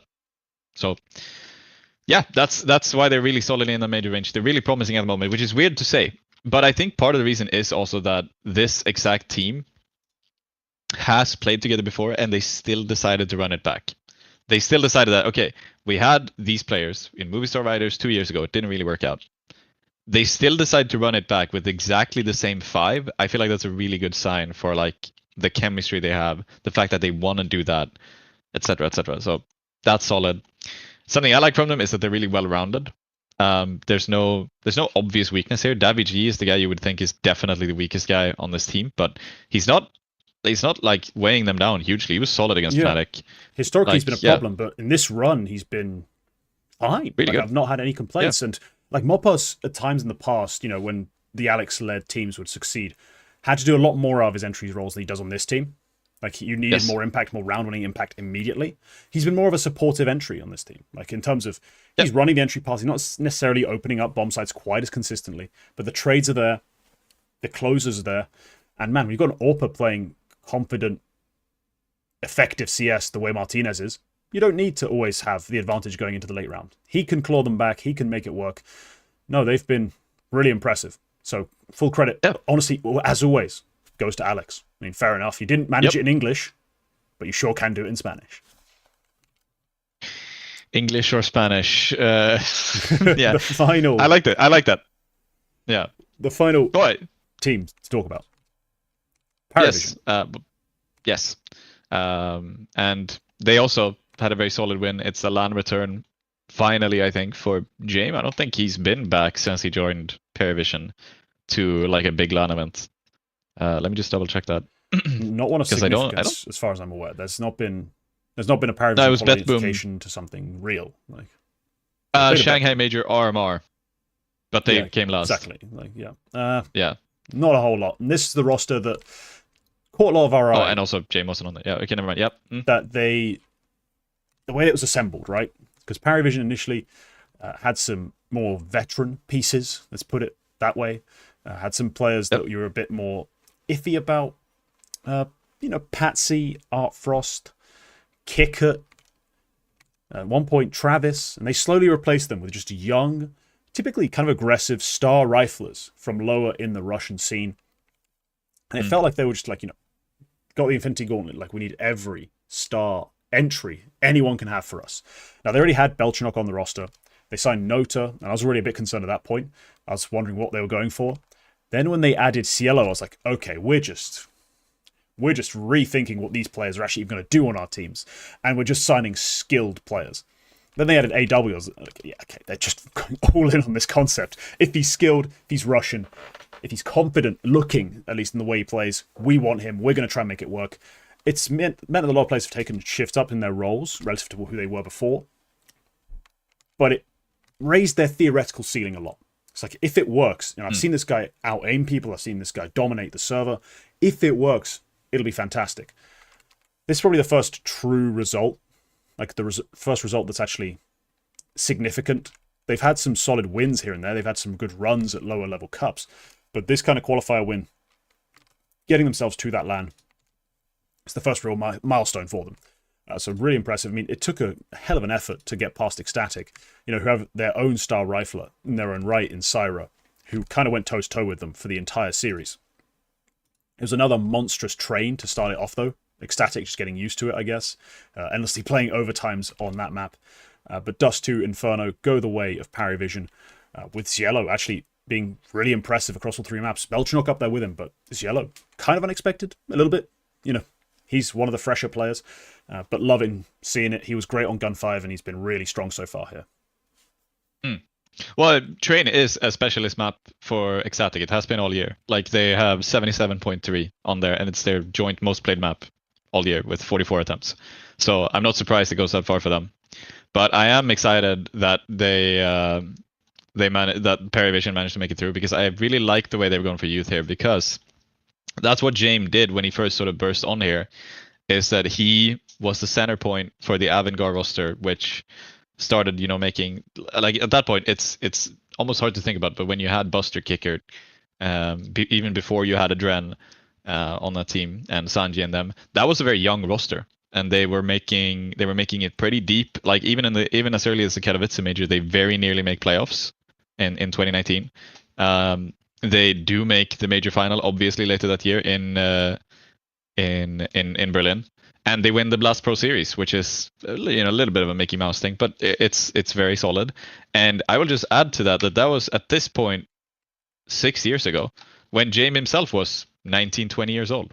So that was sort of his thing. I think that he managed to develop a bunch of players into a very solid roster, which then turned into, eventually a major winning roster in Virtus Pro Outsiders. And he's sort of back down to this level, and I think they're basically trying to do the same thing with Gielo, Belchenok, Nota, AW, obviously talented players, sort of centered around this very capable Opper, but also experienced and pretty solid caller. So I like that. I like that we're here, and I like that it's actually paid off. This is easily the best result that Parivision have had, basically ever since they came in here, and especially with James. And I'm happy again. They are in major contention. They are also close to that European major spot, and a good performance here. Again, depending on the opposition, there's definitely teams I could see Parivision beating on LAN in that sort of range where the invites are going to be. If I'm looking at the VRS ranking at the moment, like, if they play a Virtus Pro, I could see that being a Parivision win, the way VP are looking right now. There's definitely weaknesses to exploit. If they play a Liquid, definitely could be a Parivision win. If they play, like, some of the other qualified teams as well, if they play OG, if they play Iberian Soul, definitely could be Parivision wins. Like, there's a bunch of these different scenarios that I could see. So, yeah, that's going to be exciting. Even with, like, there's a lingering fear for me that eventually that Budapest, this event is just going to get its VRS status ripped out from beneath them, and that's going to be really sad for the teams who basically treat this as their RMR. But yeah. No, for me, this is a team that's so fascinating, because it's not even like they're James Dastan led. They're not playing the sort of, slow-moving iceberg CS and that's good. Is now Virtus Pro's calling card. That was supposed to be these guys. It was supposed to be those two play individuals, the leadership on the team, who are supposed to be responsible for that. But this team plays a bit more up-tempo, a bit more trading focused. They play like they've got a bunch of young rifles who need to be out there and fragging and fighting and brawling. And it does kind of look like that on the server. And then we look at the numbers. And that's good. I was wondering where they were at in the numbers. Traded percentage, 23.6, some of the best right now. They're winning a lot of 4v5s, like 35.7% win rate in the 4v5s. They are a team who are not necessarily winning all their opening fights. They are taking it a bit more fast and loose, but the trades are so on point that it just works. Yeah. And I think it's good that they're not playing the old VP style, because a lot of the time you see teams try to run it back like this with an old caller and like an old system, and they just play their old game. That isn't going to work 6 years later. Like, it worked for a reason back then, but at this point it's a bit played out and it's not going to work the same. So it's good that they're trying new things, but I still think that experience is valuable from, even if they're playing, a new style, they're trying new things. That's really solid and that's really good. And I'm excited to see that. I'm less excited that all the English streams are on Kick, I think, because Starladder signed a deal, like an exclusive deal with Kick. Oh yeah, that's frustrating because yeah. Actually, I don't like watching Kick. I don't think I'm going to be honest. I was about to shit talk it, and I was like, hang on. I can rewind. I can pause. When I have it on my phone and I launch Kick in browser, I can have it picture in picture.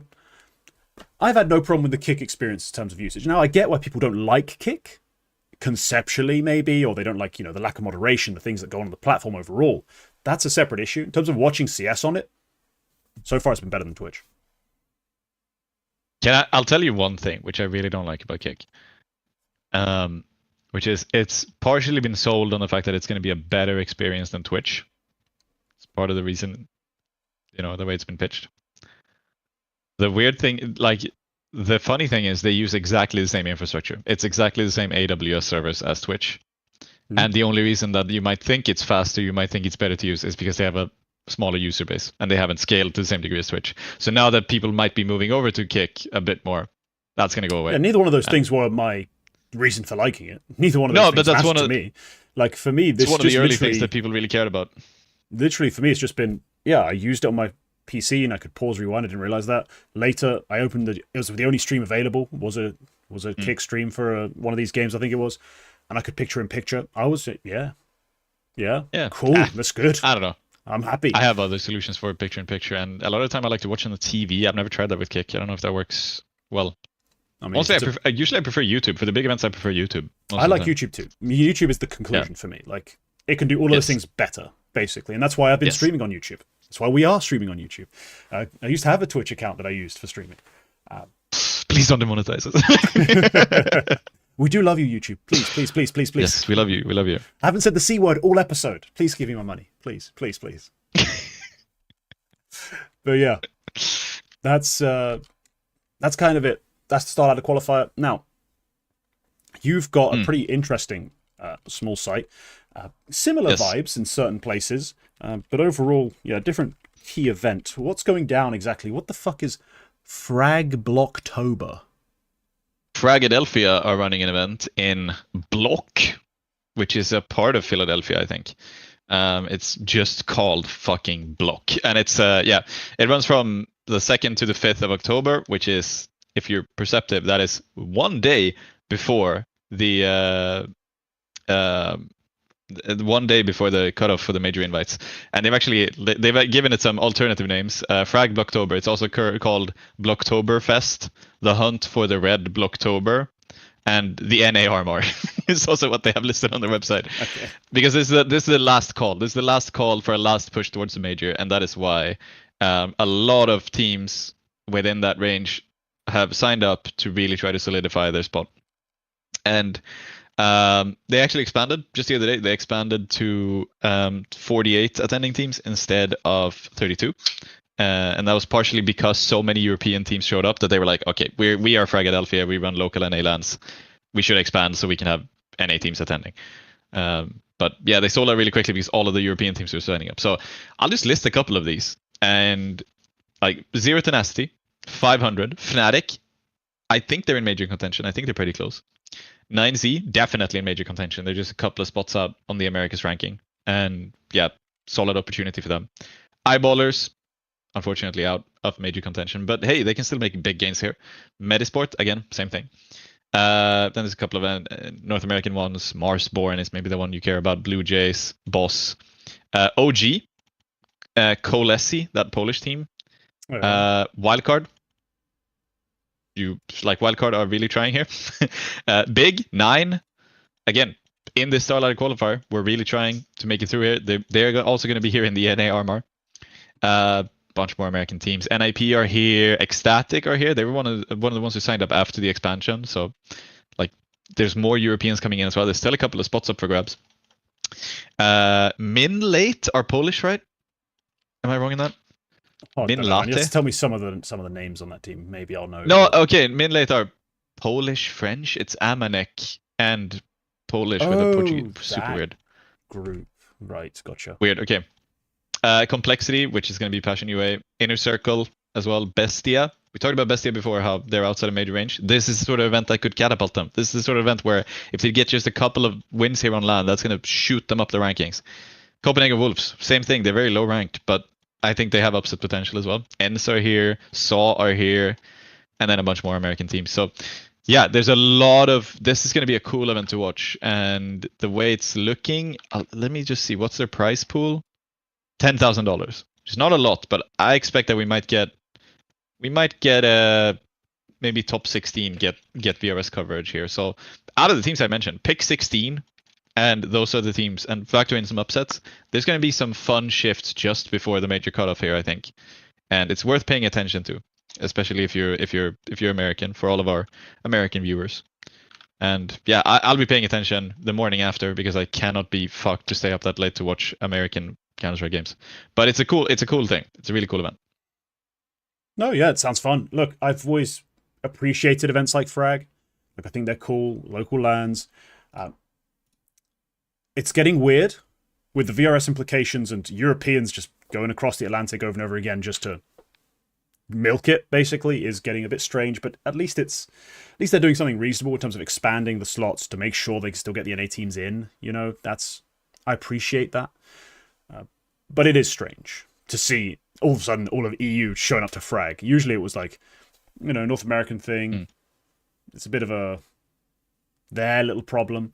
It is called Fragadelphia, after all.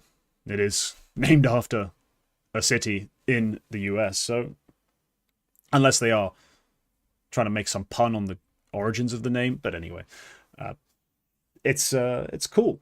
It's cool. Honestly, I'm a big fan, and I'm sure the locals who are going to be in attendance, it's going to be great to watch people who aren't random ESEA main and advanced shitters playing in the first round of playoffs, and instead seeing some pretty dope European rosters. Like, you get to see Colossi again. I think they were at the last one.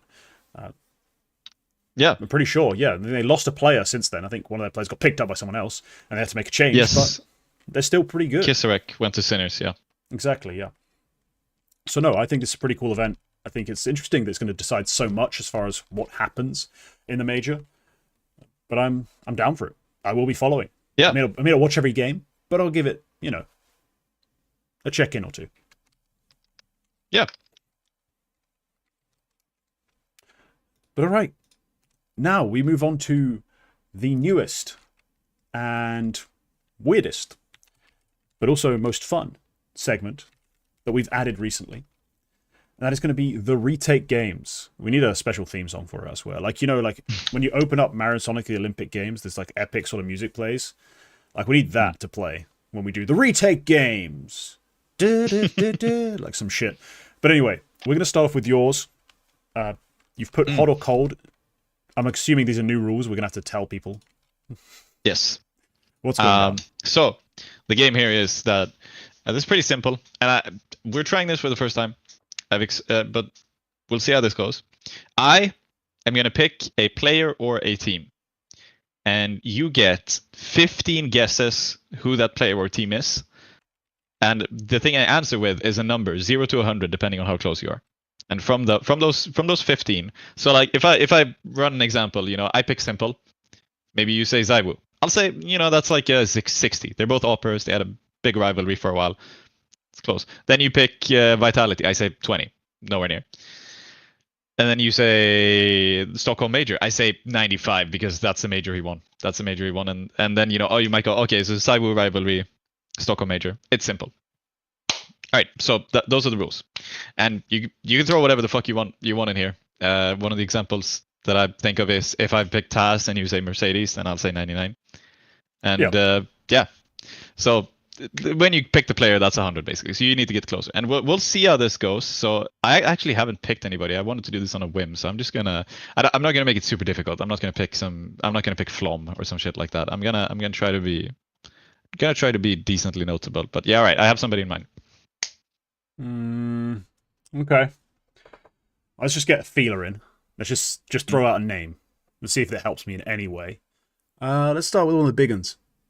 Let's go Tanir. I'd say no. That's like a 6. 6. Maybe a fringe roll overlap. You're getting some tips Not a from the whole chat. You lot. could pick one of them if you want. I'm not reading that stuff. I don't cheat during the games. I'm gonna minimize it actually. Well, they don't know what I picked, so they could, yeah. Yeah, but they might have thoughts. They might put things in there. They might read your mind better than I can. You bear your soul on this podcast a lot. The viewers understand you. Yeah, right. So maybe we'll go different geography as well. Let's go Stewie 2K.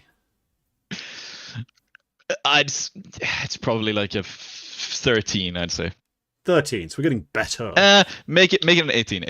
18. Oh, even better. Yeah. All right. Finally out of your anyway.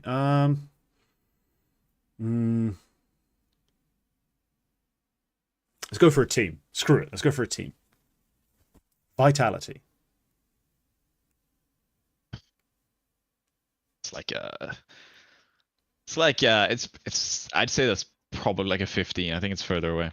Okay, I'm about to do something that's probably controversial, but I'm going to basically play this like a game of Guess Who. Beard.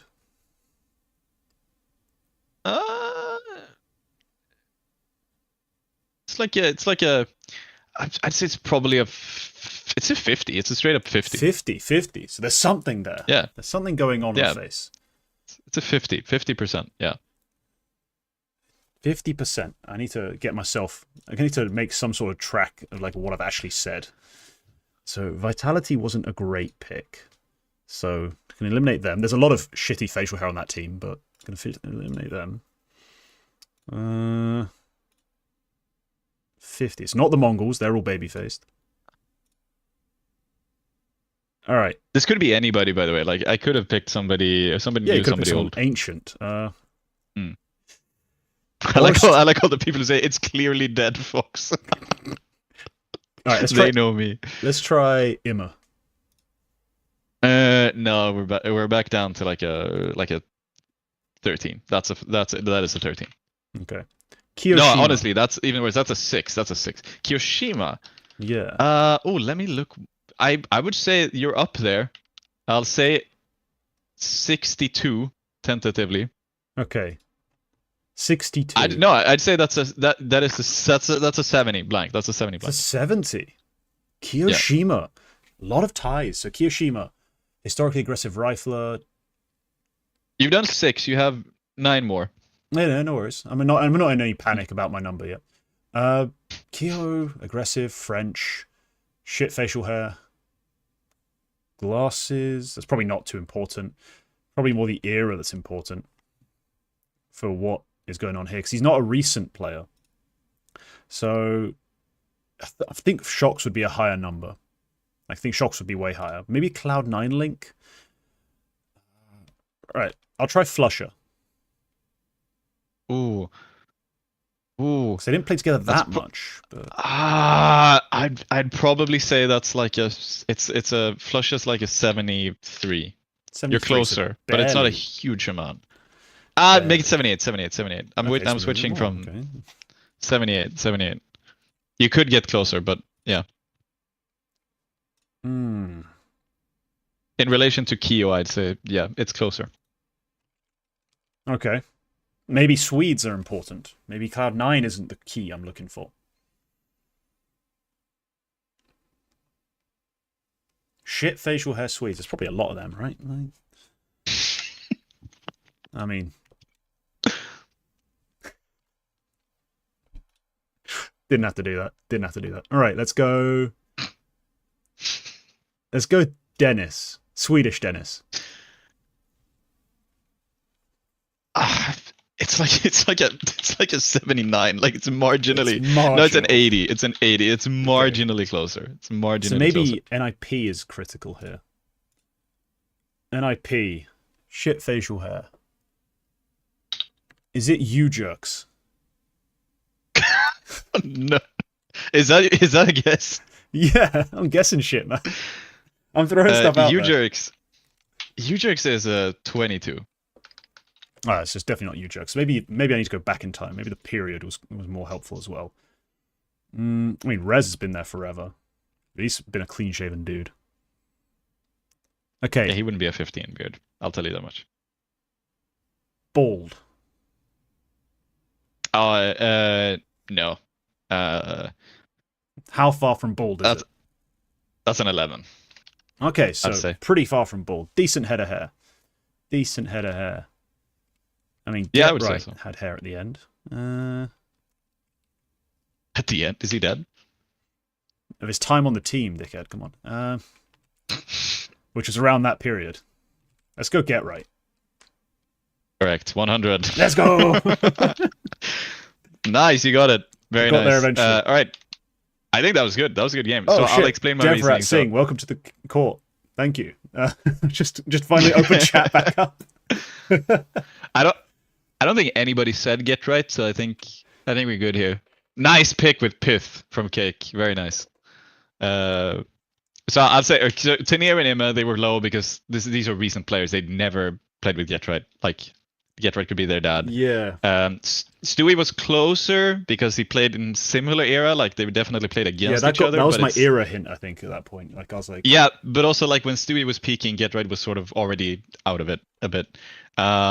Vitality, I think my connection when I said 15 was just that Vitality were among the best of the world, and so was Get Right, but it's not much closer than that. Yeah. Beard, I think 50 Beard for Get Right is good because a lot of the time he had pretty patchy. Yeah, a little patchy bollocks going on. Like more, I'm too lazy to shave and barely produce like hair, more sort of vibe on his face rather than anything intentional. Yeah. But yeah.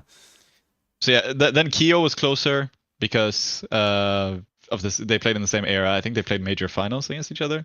Surely. They would have. No, yes. not final. Yeah. Not final.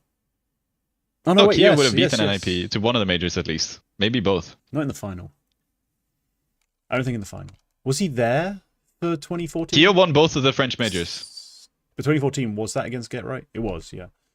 It would be, yeah. It would be one of the 5 straight that NIP played. It would be. Flusha was closer because he's Swedish, but they never played together. Dennis is marginally closer than Flusha because they did play together very briefly on NIP. Yeah. Very briefly in 2019 and late 2018 for the 2 majors. I think they played the minors, but I don't think they actually played the majors themselves. Oh no, they did, yeah. Then you had they actually played together for a long time. Sorry, I had the wrong filter on. But they did play together. U-Jerks 22 because nowhere near, but they both played for NIP. Yeah. Bald, no. Get Right has good hair. I put 11 because in my head I was like, maybe he's slightly balding like up here, but he's got like hair. A bit like me, you know. It's not like I've got more of a a widow's peak, but he's still got. So you parred it as well. He's got a good forehead on him. Let's put it that way. Like it goes. Yeah. Like he can head a ball, you know. Like I want him on the end of a cross. Like is what I'm saying. Yeah, and then you got Get Right, and that was 100. So you did what? You did 11. The 11th one was your guess, and that was correct. Not bad. Good job. I'm happy with it. If I had Forest, I would have said 99 on Beard. I think. Oh, 100%. That's why I never guessed Forest. I would imagine that's the one you had in mind. Yeah. Yeah. No, I would have. Okay. That was fun. That was a good game. Yeah. No, that went pretty well. But yeah, we do have now another game of grades. The grades game. Now, hopefully, don't look at the screen. I need to check if this is actually if I've hidden the logo. Okay, I have. Okay. So let's go to the grades game. All right. Yeah. The viewers, you can look at the stream if you want to see it. Should I viewers or me? You dickhead. You can if you want. I can screenshot it and send it to you, which is what I was about to do. No. I'll see. I'm a couple of Okay. Yeah. But yeah, here's our grades. I have it. It's an incredibly like mid as hell sort of like list. There's no S, there's no C. But here you go.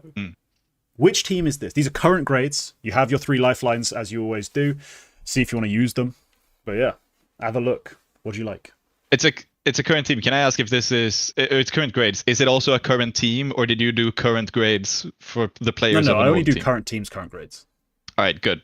Okay, so I'm not that much of a dick. I'm not looking at any ranking or anything. I just have it up here. So B+, A+, B+. So current team, B+ IGL. I would say B+ IGLs, I'm thinking, I think Kixan would probably be a B+ right now. I'd probably say, and then Monacy probably would be an A+. But But Kiyosuke wouldn't be a B plus entry because he's the guy who would be entry there. And I think I would put Nico as the closer, I guess. If it was Falcons, yeah, I'd probably put them in that sort of arrangement. It's a bit tenuous, you know. I want to keep the roles consistent and not give anything too much away. So, I would, yeah. Yeah. So I Kiyosuke not being S is probably the one I don't like there. Who else is? I'm starting there. Who else is a B plus IGL? Brawlan could be in B plus IGL. And then the Torji being A plus. I could see that. You like Torji, you rate him. You rate the way he plays. B plus entry. That'd be Zershan. I think you'd put Zershan higher than B plus. He's been solid, especially right now. It's probably not MOUZ. We had Vitality in the last game, so I've disqualified him entirely. I feel like Mongolz would have. I feel like Mongolz would probably have a better IGL. This is hard. I mean, need to divide on this. Do you need either? We've got 3 lifelines. We've got 3 lifelines. Yeah. I'm thinking, how far down could this be? Like, how far down the ranking could this be?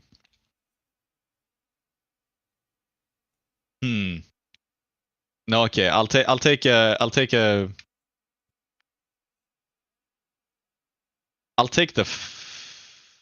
core age. I'll take that. The core age is 26 Is this and a 3 half. players or 5 players? 26 and a half? No, the team age, I guess. So I should rename it to. The team age is 26 and a half. Okay, yeah. Average age of the whole team, 26 and a half. Vitality are about that age. G2 are probably close to that. I would guess maybe Mattis has dragged it down a bit, but Hunter is not a B plus IGL, I don't think. And Senpai's recently hasn't really been an A plus. That's hard. Could it be a phase? But no, you wouldn't think Brokey is better than Kerrigan recently, I don't think. I don't think you would say Rain is equal to a Liege recently. I don't think you would say that. This is hard. This is really hard. Could it be a Furia? Could it be a Furia? Molodoy, I don't know if S minus is a valid ranking here, but you could probably say that Molodoy was an A plus. And it checks out because Keserato would be the closer, and he's one of the better players. Yakinder would be the entry, but I think Yakinder would be better than a B plus. This is super difficult. Can I get the all time? Can I get the all times? I'm thinking VP, and if it's high all times, then I think it might be. Okay. So all times, I'm going to tell you them out loud. You might have to just remember them or write them down if you desperately need it. Where is all time? There it is. Okay. So the IGL would be A. The AWPA probably stick around an A plus. Okay. The entry, you could make a few cases for what the entry is. I'd be generous. I'd say he's probably like an A minus. B plus still seems fair. Closer would be A plus, and it's a strong one. And support, honestly, an A minus. See, that's put me still in Fury. It's not VP because I don't like IC wouldn't be an A plus upper. That sort of put me in Furia again. That sort of put me back in Furia, I think. Because Molodoy, like as well, all time being the same for the upper ranking feels like it's gonna be Molodoy. Yakindar, yeah, as you said, you could make a case. You can make a case that he's been really good. You could also make a case that he's been really bad as in all time because he had that really shitty liquid stint. And IGL improving as well. Yeah, Fallen. He's one of the best. He is one of the best of all time, but I'm not sure you would put him S tier as an IGL all time. And yeah, the support in this case being Yuri, I think he's seen better days as well. Keserato with the all time being A plus. All right, I can get the final lifeline as well, right? If you want it, yeah. You have to pick a position where you get the flag. I'll take one flag, and I'll say the IGL. I think that's going to tell me a lot. Okay, the flag is of Brazil. Okay, so just for the sake of it, I'm just gonna check if this could be pain, but no, because support would be D for snow. It's gonna be Furia. It's gonna be Furia. Is that your guess? You lock in Furia? I'm locking in Furia. It is a Furia. Yes, it is. Yes. That is Furia. I got there. Yeah. So that was tricky, actually. It was. Yeah. I mean, look. For me, it was a difficult team to grade all time. Like, yes, I did say all time, not prime. Thank you, chat, because prime. Yes. Most of these players can get an A+ to S. You know what I mean? But like in terms of all time, it is kind of hard to judge some of them, especially the Yakinda and Yuri ones. For me, I'm like, how generous can I be? They've had down sort of times. You're like, this isn't that easy to grade. But no, I think the giveaway across this team is just that no one's trash, no one's S tier.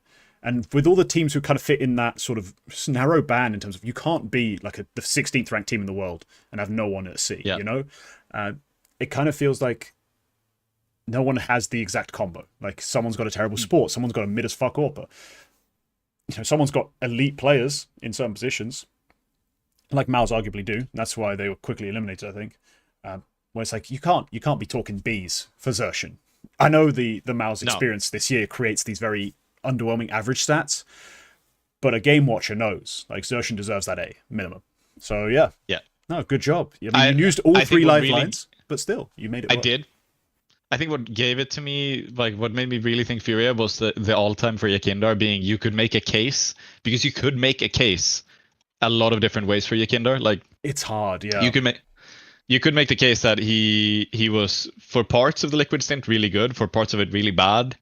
On VP and Outsiders as well, he was like when he first came in, he was so good, and he was really up there as like super aggressive, very skilled, doing everything, like outshining everybody. But he was also like when you looked at some of the bigger events and like when we started getting back to LAN, he was really not that good, to be honest.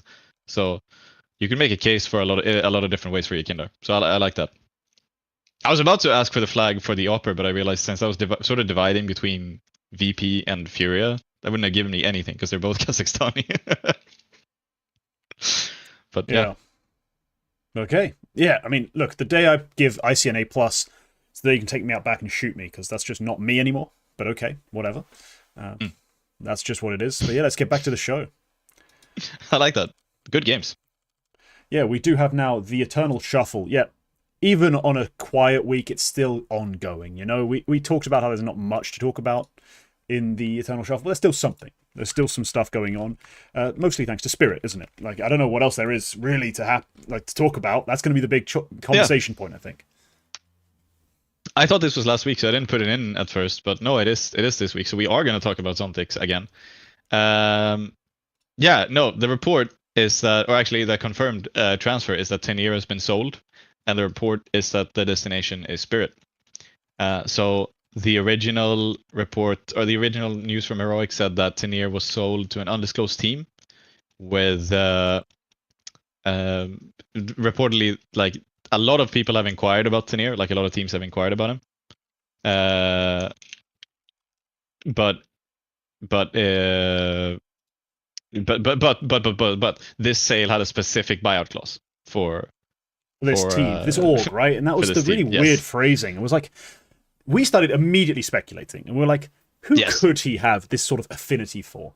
And realistically, it's like, I don't see how he could have that sort of fandom interest in a team like Falcons, for example. I couldn't see how...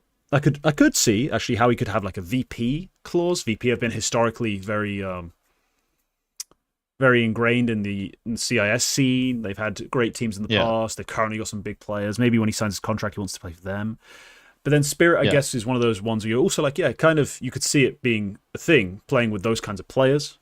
You know, that sort of team that can win events. If he wants to go play with them, he wants to win more events. Like, that's a good way for him to go forward. So there's some weird speculation when we talked about FaZe, but FaZe, like, would you really, as a random rifler, be like, I want to play for FaZe and no one else? Like, no, surely if you want to play FaZe, you want to play for some other teams. Like, no offense to them, but they're not that culturally important, are they? Yeah, I've heard about this kind of thing in football before, where you have a specific buyout clause for like a dream team, where like you'll ask people like you'll ask Kylian Mbappe like what's your dream football club, and he'll say, oh, my favorite team of all time is Arsenal, and it's like Jesus Christ. But and then people start speculating that, oh, maybe he has an Arsenal clause in his contract or whatever here and there, and that sort of thing, where like you might say, if you want to buy this player, then you have to bid for him, unless you are Liverpool FC, because then you can buy him. And look, the reason why I think my first thought was that this is either Spirit, but maybe FaZe is your dream team. There's a lot of players who really like look up to FaZe and who grew up watching FaZe, and maybe Tenier was one of them. Who knows? But the way this sort of went for me when I was going back and forth was that Spirit felt unlikely to begin with. They just made a change. They just won Cologne with that change. Are they really going to be happy making another? And I instead was thinking that the teams who might need upgrades in this department is FaZe. And I was thinking G2 haven't been that hot lately. Like, they weren't that hot. So I was thinking, hey, could this be that in whichever way this has gone, either FaZe or G2 are losing mobs or a leash, and Liquid is picking up the bench player, and Tenier is filling that space. And I felt pretty good about that. I felt that, like, whether it was Liquid buying one of those players out to get the aforementioned NA spot, or if it was one of the teams deciding to cut that player in favor of Tenier, I felt like, okay, this is like I could see this as like a win-win thing. But then, yeah, the report came out for Spirit. And now the way I think this timeline has gone, and I think I saw somebody speculate about this, is that Spirit were going to cut Magix or Zontix or both after the Shanghai Major. But because they won the Shanghai Major, they decided, no, all right, this is giving this new roster a new lease on life. We're going to give them another season and see what happens. And they then wanted, I think they then wanted to make the Zweih Tenier double move. And that's sort of why I think that Tenier put this clause in. That's like, they probably spoke to Tenier before the Shanghai Major and were like, hey, we want to sign you here and there and there and there. And when they eventually ended up not doing that, they went, hey, all right, if you sign for another team, just know that we're interested in you, and you should like put a clause in for us. And that's probably what they did. And then I think they wanted to make the double move over the summer, but Heroic I think G2, the fact that G2 swept in quite early and got Sun Pius, and also that Heroic wanted to bring Nilo in, made it, and Heroic were able to basically say, we're going to hold off on this until we can do it with VRS concern. So I think this has been going on for a long, long, long time, unfortunately. But it's that's yeah. What do you think about the move? What do you think about Spirit with Tenier? I'm a big fan. I'm a big fan of Tenier. You know, I do like him on the roster. I've seen a lot of people make the case of like the whole, this should have been for Magix. We should try to make it work with Tenier. I've seen it, broken down a couple different times in terms of the roles, in terms of the different strengths of the players. I just think for Spirit, they've had this attitude in the past as an org, apparently in other games, because of their willingness in the past to make big moves, take risks, and really sign, top players, even when it doesn't seem like necessarily they needed big changes, like to make the risky move. And in this context, I think for them it was, we want both. We're going to try and just force it in. Like, I understand the idea of keeping Zontix in anchor roles, keeping him in more passive lurk spots, and making Tenier the active rifler, and not changing up the other slot. But as far as just this move is concerned, it would be fun. Like, I think this is going to be an upgrade in terms of the raw, like, fragging output. He's going to be set up in a lot the same ways, or have the same opportunities Zontix did. Sure, he's going to have to throw a few flashbangs in times when he would maybe have wanted to take a fight himself, but I don't think it'll be that big of a change. So I do like the addition. I think they'll be better. And I think there are certain positions where you're going to see distinctly, like, oh shit, Zontix would have, drawn a little heart shape on this guy's chest rather than actually killing him. He's going to rip his head off. So that's going to be a huge change for them. They're going to be a lot more fun to watch, a lot more dynamic, a pretty explosive team. We'll see if they do the same sort of it takes a while to embed. Because we did have that sort of neutered Zweih initially, who might as well have been Magics, and that was a problem. Yep. But I think we're going to see at least a different aspect of their play if they're having Tnij in the same positions, the same lurks. He is going to try it. He's going to take a frag. He is going to try and peel a player off in a place where Zontix maybe would have waited and waited and waited, which isn't always the best thing. Yep. No. So yeah, there we are. I like the move a lot, but that's the way it's going to go. Like you said before, skilled players win games. And at this point, look, there's a case to be made that Donk, Shiro, Zweih, Tenir is probably the most skilled team in the world. There's definitely a case to be made for that, I think.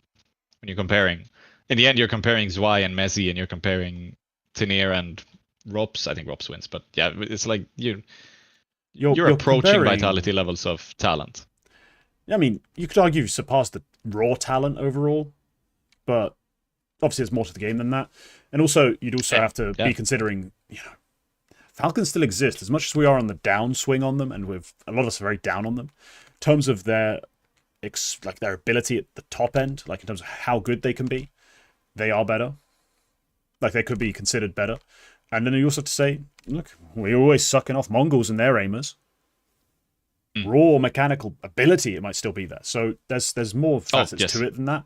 It's just, if you think about the way Donk and Shiro are currently, the way the team plays around them, the spots where you can swap in Tenir, then on the other side, the place you could put Zweih for Magics, specifically watching the fights they take, you're like, this would be absurd. Yeah. Yeah, right. The flip side of this move is Heroic are obviously selling Tenir, and to retain their VRS core and not completely fall off the map, they have had to bring back xCloud. And this is a move that will happen after Esports World Cup. I'm not too worried, because this means we fall back into our natural spots. Prior to Nilo being in the team, Tenir was playing off of xCloud. xCloud was a very aggressive player. Tenir got more lurks, more trades. That's where Nilo's best. He's not best as the main entry point man. He wants to do it when the team needs him to do it, but he's not that good. You see what I mean? Like, he's not fluid, not as confident. He's just not the guy. No, that's not what he's been doing. Yeah, he's not balls to the wall aggressive in the way xCloud is. So I think this will work great. I think this will get more out of Nilo. This will be, xCloud is not insane, but he was getting things together towards the end of the last season. Like, he was getting better. He was getting stronger. He was winning more of his duels. He was, something we talked about on the show. So I think Heroic will be fine. The only concern you can have is, how does this work with Alcarin? Because when you do the Grix for Alcarin move and you still got both Nilo and Tenir, and you're like, oh, maybe they both want to play make a bit more. They both want to be aggressive and rotating. And then on the T side, they both want to take fights in different places. We need an extra guy throwing flashes rather than trying to go for his own plays. Maybe that at that point, the Grix Alcarin move made more sense. Now that we're going back to the old system, maybe it is just a preference of Tobiz, the coach. He likes his AWPer doing certain things certain ways, and he thinks Alcarin can do it better than Grix. It could also still be that Grix was a dick and Alcarin's the only man available. Who knows? But in terms of the Counter-Strike, in terms of what we can actually talk about, those are my theories. I think Heroic will be okay. Yep. I think it'll be fine. A lot of people have been saying that, where I think a lot of us were surprised at the xCloud Nilo move from the start.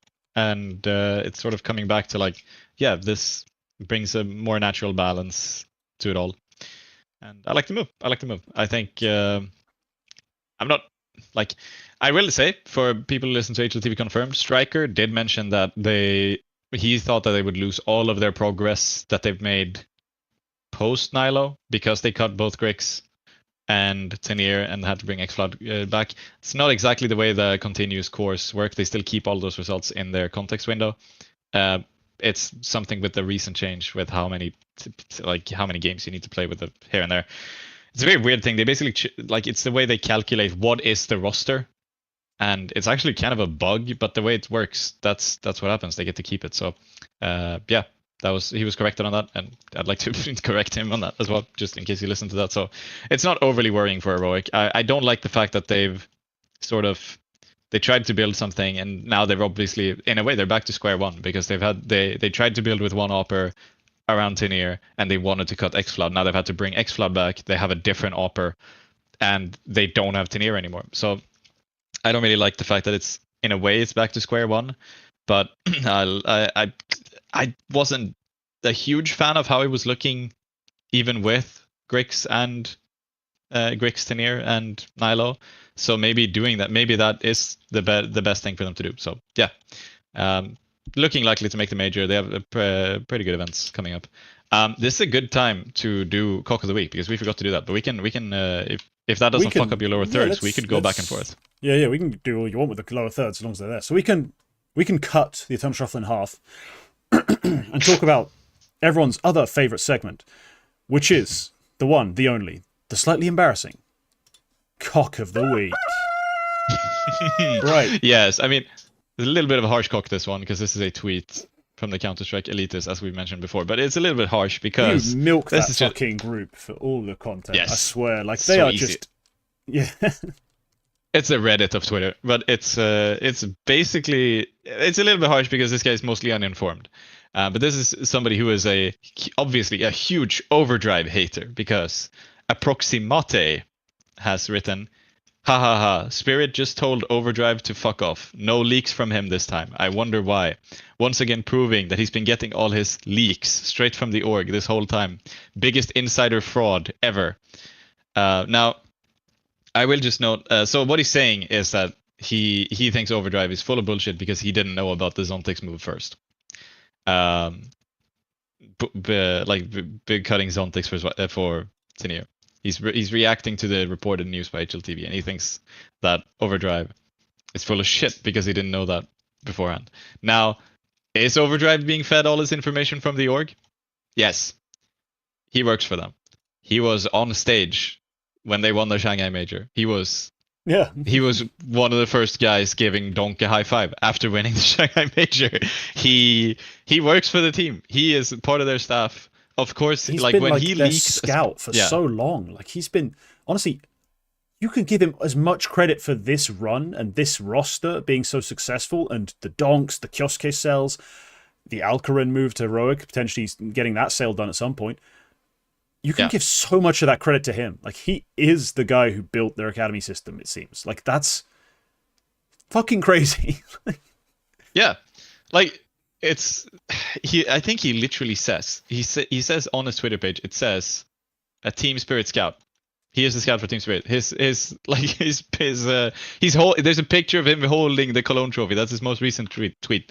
Like it's stupid, and I think this guy just didn't know that he was, but he's been like trying so hard to expose Overdrive for being a fake insider because he didn't know about the Spirit move. The point of why he leaks the Spirit move sometimes is because it builds hype. And this actually happens with some other roster moves as well, where teams will feed information to leakers for them to leak. Like Overdrive spoke about this, how some teams will pay him a little bit of money for him to make a tweet about a roster move which is happening because it creates discussion, it builds some hype before it's actually announced, and also gauges, the reactions of the community, etc. And yeah, that's the reason why he does it for Spirit as well. Because when he says Spirit minus Magics, it's like, oh shit, they're doing it. It's no longer just like a murmur. It's no like longer 2 weeks we're speculation. talking about it on this show. Like we're talking about who they could be signing, who we'd like them to sign. Like what did this team do with this player, and could that player be replaced by? Yeah, it was a whole thing. And like obviously he didn't do it this time. HLTV did it, but consider how much eyes Zontix has had on him, and how many eyes the Spirit games have had on them, knowing that Zontix is out, and how this event win, how people think about that for Spirit with the context that Zontix is going out. So that's it builds hype. It makes sense. And then they get even more, clout on social media when they actually make the move. So makes a lot of sense. Yes, Espada was it was the same owner, and it was a very poorly hidden paper trail. And it was basically Spirit Academy before Spirit Academy existed. That's where Degster came from. Patsy, Sotfik, who still works with Spirit Academy, used to work for them as well. It's a whole thing, and yeah, it's all the same system. Yeah. So Cock of the Week is basically someone who had no clue what the fuck they were talking about, and wanted Big Daddy Richard Lewis to give them some kudos or something. Like I don't really get why you're this obsessed with Overdrive at this point. Like for me, it's one of those weird things. It's like I get like calling it a Haruma and taking the piss out of Harumi, or not caring when Overdrive leaks something. So you're like, oh, it's just some leak. Like assuming, especially when it's not Russian, sometimes he gets a not reliable leak. Like he had a couple misses way back, but like overall, who cares, man? Like who cares? Like Yeah. He's not fucking kicking your dog down the stairs. Chill out. Yeah. That's it. I mean, it just seems silly to me. It's really silly. Shall we go back to the yeah, we should go back. It's the Eternal Shuffle 2 Electric Boogaloo. Let's get back into it. What's our next move? Passion UA to drop. They dropped their roster. They announced this, and they reported to be signing 4 players out of Complexity to reunite with TC, and retaining Kvem. So those 4 players are JT, Halzerk, Grim, and Nyx, and 60 is the one being left out in the cold. Yeah. For Passion UA, this makes sense considering their roster wasn't playing very well, and they gathered quite the sort of like all-star lineup of Ukrainians. It felt like, but it just wasn't working. So I appreciate the pivot. I'm kind of okay Complexity with the have apparently, yeah. Like the Kvem part where they're Kvem coming in for 60, I think can work. Kvem's a talent. I get it. Yeah, no, this is fine. Kvem's been putting up numbers even on this Passion UA roster as well. He's done a 122 in 171 maps. Yeah, and it's one. Wait, 171? Well, he was playing before the War 2K edition. No, but with this exact 5, in 4 months, he's rocked up 171 maps. Really? Okay. Insane. Yeah. So, but yeah, you weren't getting much out of Jacasmo. I think Demke could have been a lot better than 105. He should have been. Topa was a bit of a question mark as a caller, I think, and especially next to Fear, who's probably his closest measurement, especially with an English-speaking coach, I think, as well. And Woro, I think Woro is always going to be solid, but like, if you, I think Halzerk over Woro makes sense, especially for an English-speaking roster. So yeah, I like the move. Complexity have been interested in selling for some time, according to the report. So yeah. Okay. Yeah, no, this is if I had to grade it for Passion UA, this is probably like a solid B+, A- sort of thing. Like you've gone from not attending the major to probably attending the major, basically. Yeah, you're banging in America's spot. Yeah. Yeah, might have changed the name, but yeah. Yeah, Passion US. Yeah, Passion Honestly, USA, yeah, they could do Passion that. US, whatever you want to call it. You wouldn't be able to get to the major with both of them, but you could have a Passion UA roster and a Passion US roster and just be Passion. Kind of like you had FlyQuest Red and FlyQuest. Yeah. Right. Eklot have cut Aaron after like a month, and they've added back Krias as their caller, calling it the end of their clown fiesta. Yeah, they've been a mess, and honestly, there's still some players on this team, or a player on this team, that I'm very confused about. Looking at you, Sparthouse, I'm not going to try and play it off all casual like. I don't think you've been very good. But Eklot, for me, they still have some decent pieces, and Krias was a good caller when he called for them. So yeah, I don't mind. Like, he wasn't a problem in the way, what's it? Oh, who's he just replaced? Aaron kind of was. Like, Aaron wasn't doing a whole lot. And the team wasn't playing very well. So yeah, bring back Krias. Try again. I don't mind it. Yeah, I like it. I like Krias. He should have been here all the time, basically. I don't know why they made that mistake, but yeah. I actually know I do know why. I think they went back to being full Czechoslovak for a while, so I guess that was why. Anyway, I'm glad he's back. He's solid. They had really solid results. They dominated a bit of the LAN scene there with the Krias at the helm, and they made the RMR, and they put up some solid games. They beat some opponents I wasn't expecting. Can't remember who, but I remember I was surprised. New big Equipa roster. We talked about this briefly the other week when it was rumored, but they actually have some maps under their belt, and now they're also announced. Hanka, Emsan, Kiosa, Viku, Astra. What do you think? That's pretty nuts. That's a pretty good roster. I mean, I'm pissed they've broken up the French team by signing Astra, but aside from that, look, they've got they got Viku, Kyosa, and Hanka, like, as well as Astra.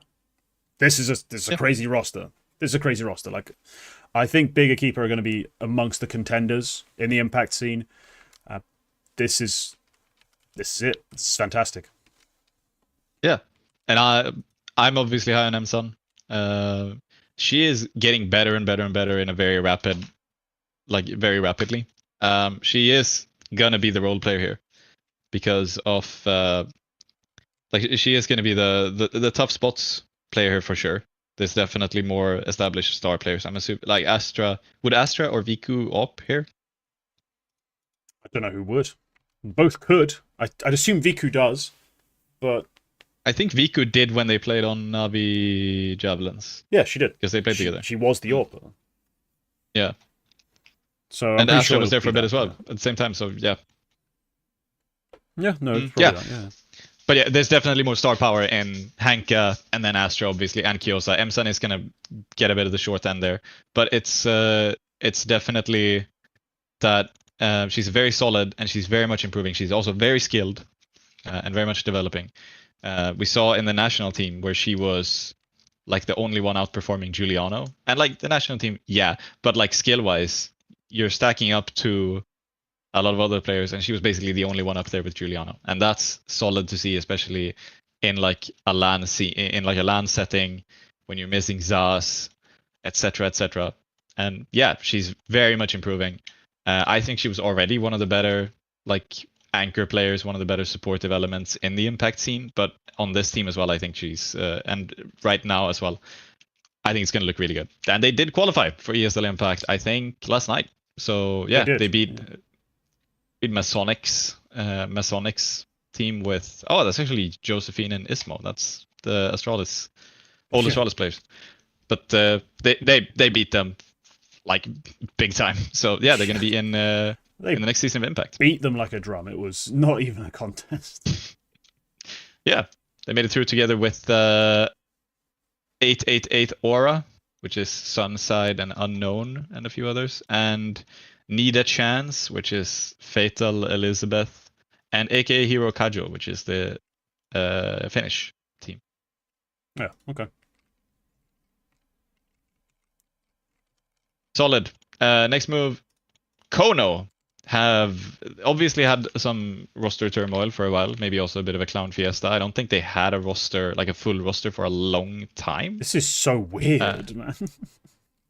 Super weird. Let me just double check. Yeah, they had, because after they sold Kensisor, they brought in, like they had 3 players. They brought in 2 more after that, CJ and Zogan, but then they dropped CJ, replaced him with Owner, and now they've dropped Saltovsky, Amster, and Owner over the past couple of weeks. And Zogan wasn't there for a long time. They had 4 players for like the past 2 months. And they've picked up Burmilov, Kios, Borup, and Bird from Sky. So the Kios, Borup, Bird from Sky part is because they have a core on the VRS. They are they played as Last Resort for a while, and they are ranked 123rd right now with Veggie and Bodemaster. So they've basically replaced Veggie and Bodemaster with Burmilov and Captain Kurtke. Yeah, it's not exactly a blockbuster move in terms of the quality of name and the current relevance of player, but I think it's interesting. I do think it's interesting. Like, Bird from Sky, I think, has been in the past one of my more like preferred IGLs. I think he's done some interesting and impressive things with pretty awful pieces, and I think this Last Resort team, whilst not exactly winning everything, they won very little. At least he got some numbers out of players you don't really expect to get numbers from. Yes, Toxicake, he's on my radar.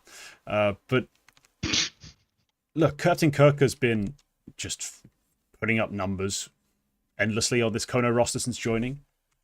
And Burmilov needs a bounce back. Like, I remember back before he joined Fnatic, when he's on MOUZ XT, but even probably, actually, MOUZ XT wasn't that great either. But on the Laser Cats team, he was doing some pretty impressive stuff. There's still some hope for him, even though I'm not too high on him. So this team could crack the top 100, maybe make top 80, if they're able to follow their leader properly, because I think he could lead a team easily into the top 80. Fuck, I think the right pieces, he could take a team to top 50. He took that Lyngby Vikings roster way further than any right going. So yeah, like I'm cautiously optimistic. If we're being honest with ourselves, is Borup, Bermilov, Kios, is that really worse than Fasher, Wolfie, and Dafu? I would say no. I mean, I think it's worse, but yeah.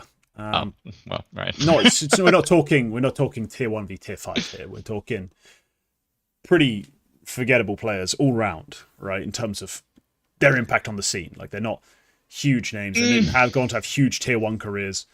Like they're in the same range.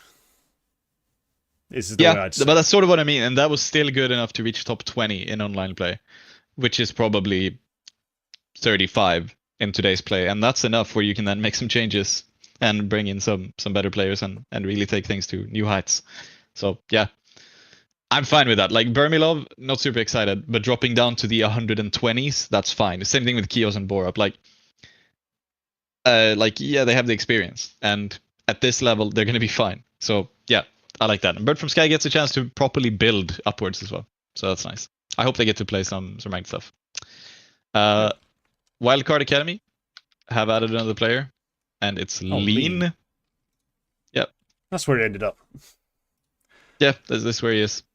And he would not be the Opper because MHL is... What is he doing exactly? Rifling. Forgettably. Like he does in most teams, unfortunately.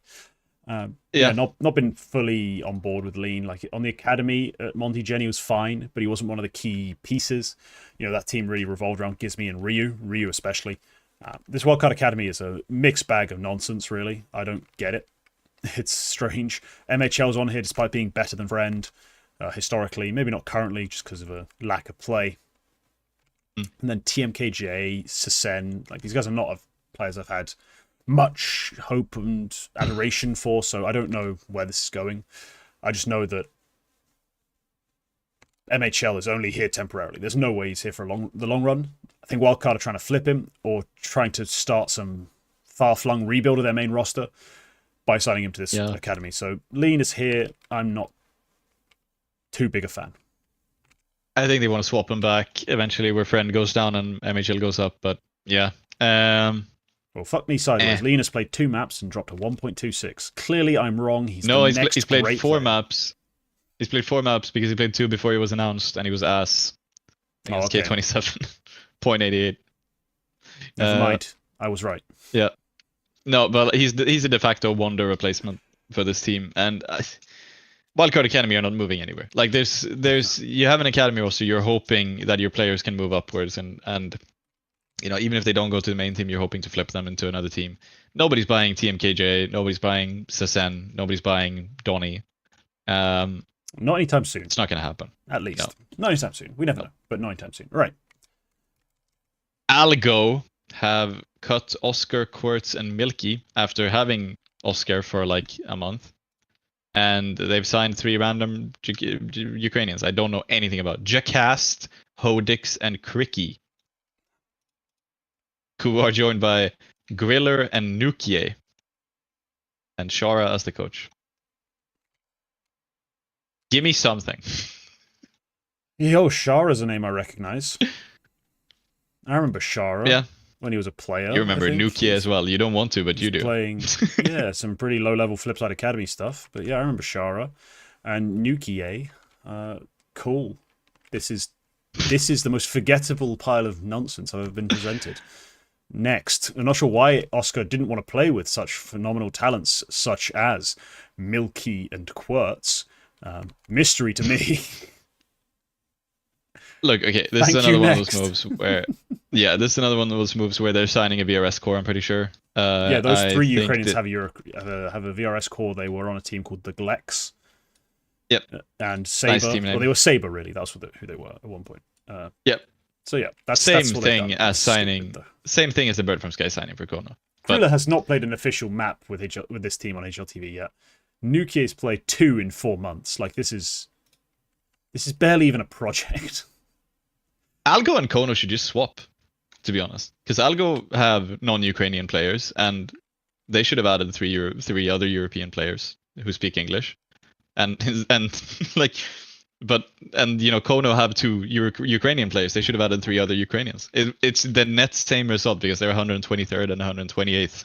But yeah, so maybe there was a mix-up.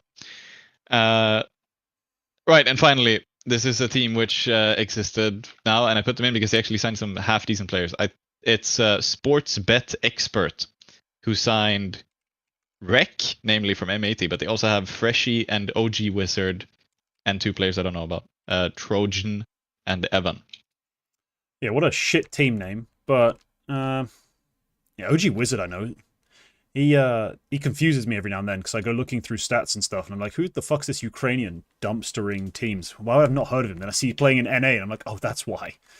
Yeah, but he was one of the better ones there. He was definitely one of the better. He was like, I think he played with Peeping, and it was like him and Peeping who were the good ones on Party Astronauts, I think. Yeah, it was on Party Astronauts. It's not a huge. No, but like thing. we were fine with Peeping, and OG Wizard was there, so he was up there as well. So I see the some takes about Peeping, but yeah, no, this is a decent place for Rec to end up. Let's put it that way. And this full roster, could it do something? I'm not sure. This is the sort of thing where I'm like, yo, Tony, who the fuck is this? I don't know Trojan. I don't know Evan. I don't barely even recognize Freshy's name. Like I don't have the juice on this one. Like I don't have the squeeze. Like I don't fucking know what's going on. So yeah. Drop a DM to why not, Freshy was one of the guys on Boss and Blue Jays, and I think he was the guy who was very controversially removed, maybe? Or was that a different guy? I cannot remember. Would you consider yourself a sports bet expert? Yeah. Okay, nice. Just a fun team name. That's all the shuffles, I think. I don't think we've had any other reports or anything that I've missed, and definitely nothing is announced. Well, woohoo. If there is, it's even lower than that, so fucking hell, you'd have dug yourself to China finding it. Like, that is... Yeah. If there's anything happening, it's happening run after of teams to go on. Kono, Algo, Sportsbet Expert. Yep. No, if anything happens, it's going to happen after we go off the air. Leo Drunky got dropped. What do you think about that? Leo Drunky got dropped? Yeah, he's a free agent now. I've lost track of even where he fucking is. Like... Liquid should go for him. He was on Keyed Stars. Lucky guy. It's actually a vintage name. Yeah, lucky guy. All right. Next, we come to the final segment of every episode. It is Prospect of the Week. This was supposed to be a short. This was supposed to be a short episode. I absolutely love it. All right, Prospect of the Week. I'm going to go first because I've spent the last 24 hours talking about this guy anyway, maybe even more. That is Try. Try is my guy. Prospects episode from 2022, back when he was only 17 or 18. Since then, he has gone on to be stuck on the bench and farming Brazilian CS, and he did a lot of that farming last night. But also over the last 7 days, his numbers are... Let me just find them again. 0.9 KPR, a 1.3 rating, and a 1.52 impact. On the AWP. Very hard on the AWP. As much as he's got good rifle, strong pistol, he is the pistol whipper supreme at times. Saw a little bit of that in the demo yesterday. Overall, he's just been a ridiculous AWPer. One of the few players I've ever watched farm eco kills with an AWP. That's just... You just don't do that, but he can because he's that quick. Yeah, Try's my guy. He's been beasting. Sign him. Yep. Insane player. Liquid should get him. I put this on Twitter actually that Liquid should get him quoting off of your tweet, and I've had very mixed reactions. I've had a lot of agreement and I've also had a lot of disagreement because apparently people think Ultimate is Liquid's best player. Yeah, so the tastiest shit in the pile is still shit. Yes. Don't have to lick them all twice. Try better than Ultimate. Can we get an official verdict on Try versus Ultimate? Who is the better player overall? Try. Nice. He's got less exposure to tier 1 play, but I don't care. He's better. Checkmate, liberals who are commenting under my tweet. Yes. No, yeah. Good player.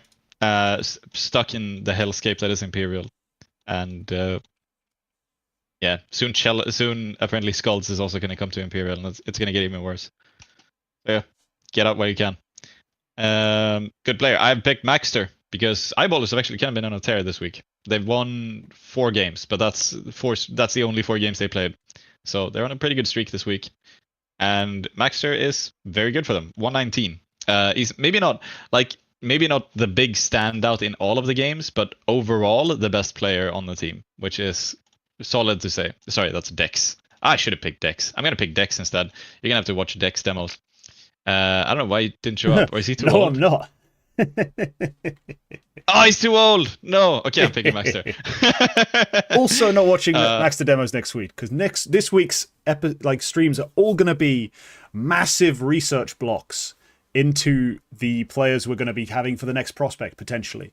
So we're not going to waste our time with your shitty tier 3 Swede. We've got plenty of tier 3 Russians to watch instead. So. I think Maxter would be very hurt if you called him a shitty tier 3 Swede. I'm sorry. I'm so apologetic. Eyeballers are the greatest team I've ever watched play. They're tier 1 adjacent. Anyway. They're on a streak of 4 straight best of 3s have won. With this roster, they will play 16 maps, 10 of them this week, and Maxter is the top-rated player in those 16. And it's some solid wins. They beat G2 RS after losing overtime on the first map. There's Mirage in overtime, and they still run it back against G2 RS. So that's solid. That's also in United 21, which G2 RS won just the other week, if you remember. Yeah, this is the sequel. This is 36. G2 RS won 35. Oh, and this morning they just played Sangal Academy and absolutely paneled them. Never mind. I was waiting for that game to happen. I missed it entirely. They dumpstered Wopa, who have Patty for some reason. What the fuck? Wopa, we don't know what's going on in Wopa, man. Like, just Wopa's Wopa. Yeah, dude, when Patty made the Copenhagen Major top 16 and absolutely stuck it to G2, as I remember, or maybe they've just narrowly lost. I wasn't thinking in about a year later he would be playing with Skodo, Skace, Thamlike, and Xanto, getting dumpstered by Eyeballers, to be honest. They beat Leo. Leo are still pretty solid, I would say, but they're kind of incognito, but they're a pretty solid side. And they beat Prestige, which is also fine. It's good wins, and these are the wins that Eyeballers need to get because they have been kind of down low and they've rebuilt their roster. I think out of the Swedish teams, they probably won the shuffle, if I'm going to be honest. I think they got the best pieces, even if the results haven't really been there right now. So, yeah, solid wins and good job out of Maxter as well. Bit of a question mark coming in here because he was out for a long time, and I was sort of wondering, can he really get back to a solid level? But he absolutely has, so let's hope this continues. Yeah, post NIP run, thinking he could be a piece on these teams, that team, this other team. Never got picked up for a while. I think did he play some stand-in games? I feel like he might have done for some other teams, but he ends up here on Eyeballers, and yeah, so far playing pretty well, playing sort of up to the level you'd expect of someone who was capable of being brought up to NIP's main team and not completely drowning. So, no, solid run. Yeah. Pretty decent pick, but all right. That's going to be the episode. If you enjoyed, leave a like, leave a comment and list your thoughts on any of the topics we've gone over today. I know there's quite a few. Sub for more content, and remember that members get access to more content, rights, and a bunch of other little bonuses. So be sure to join if you want to support the channel. But yeah, that's all for this one. We'll see you next week. We need a word. We We don't. Goodbye.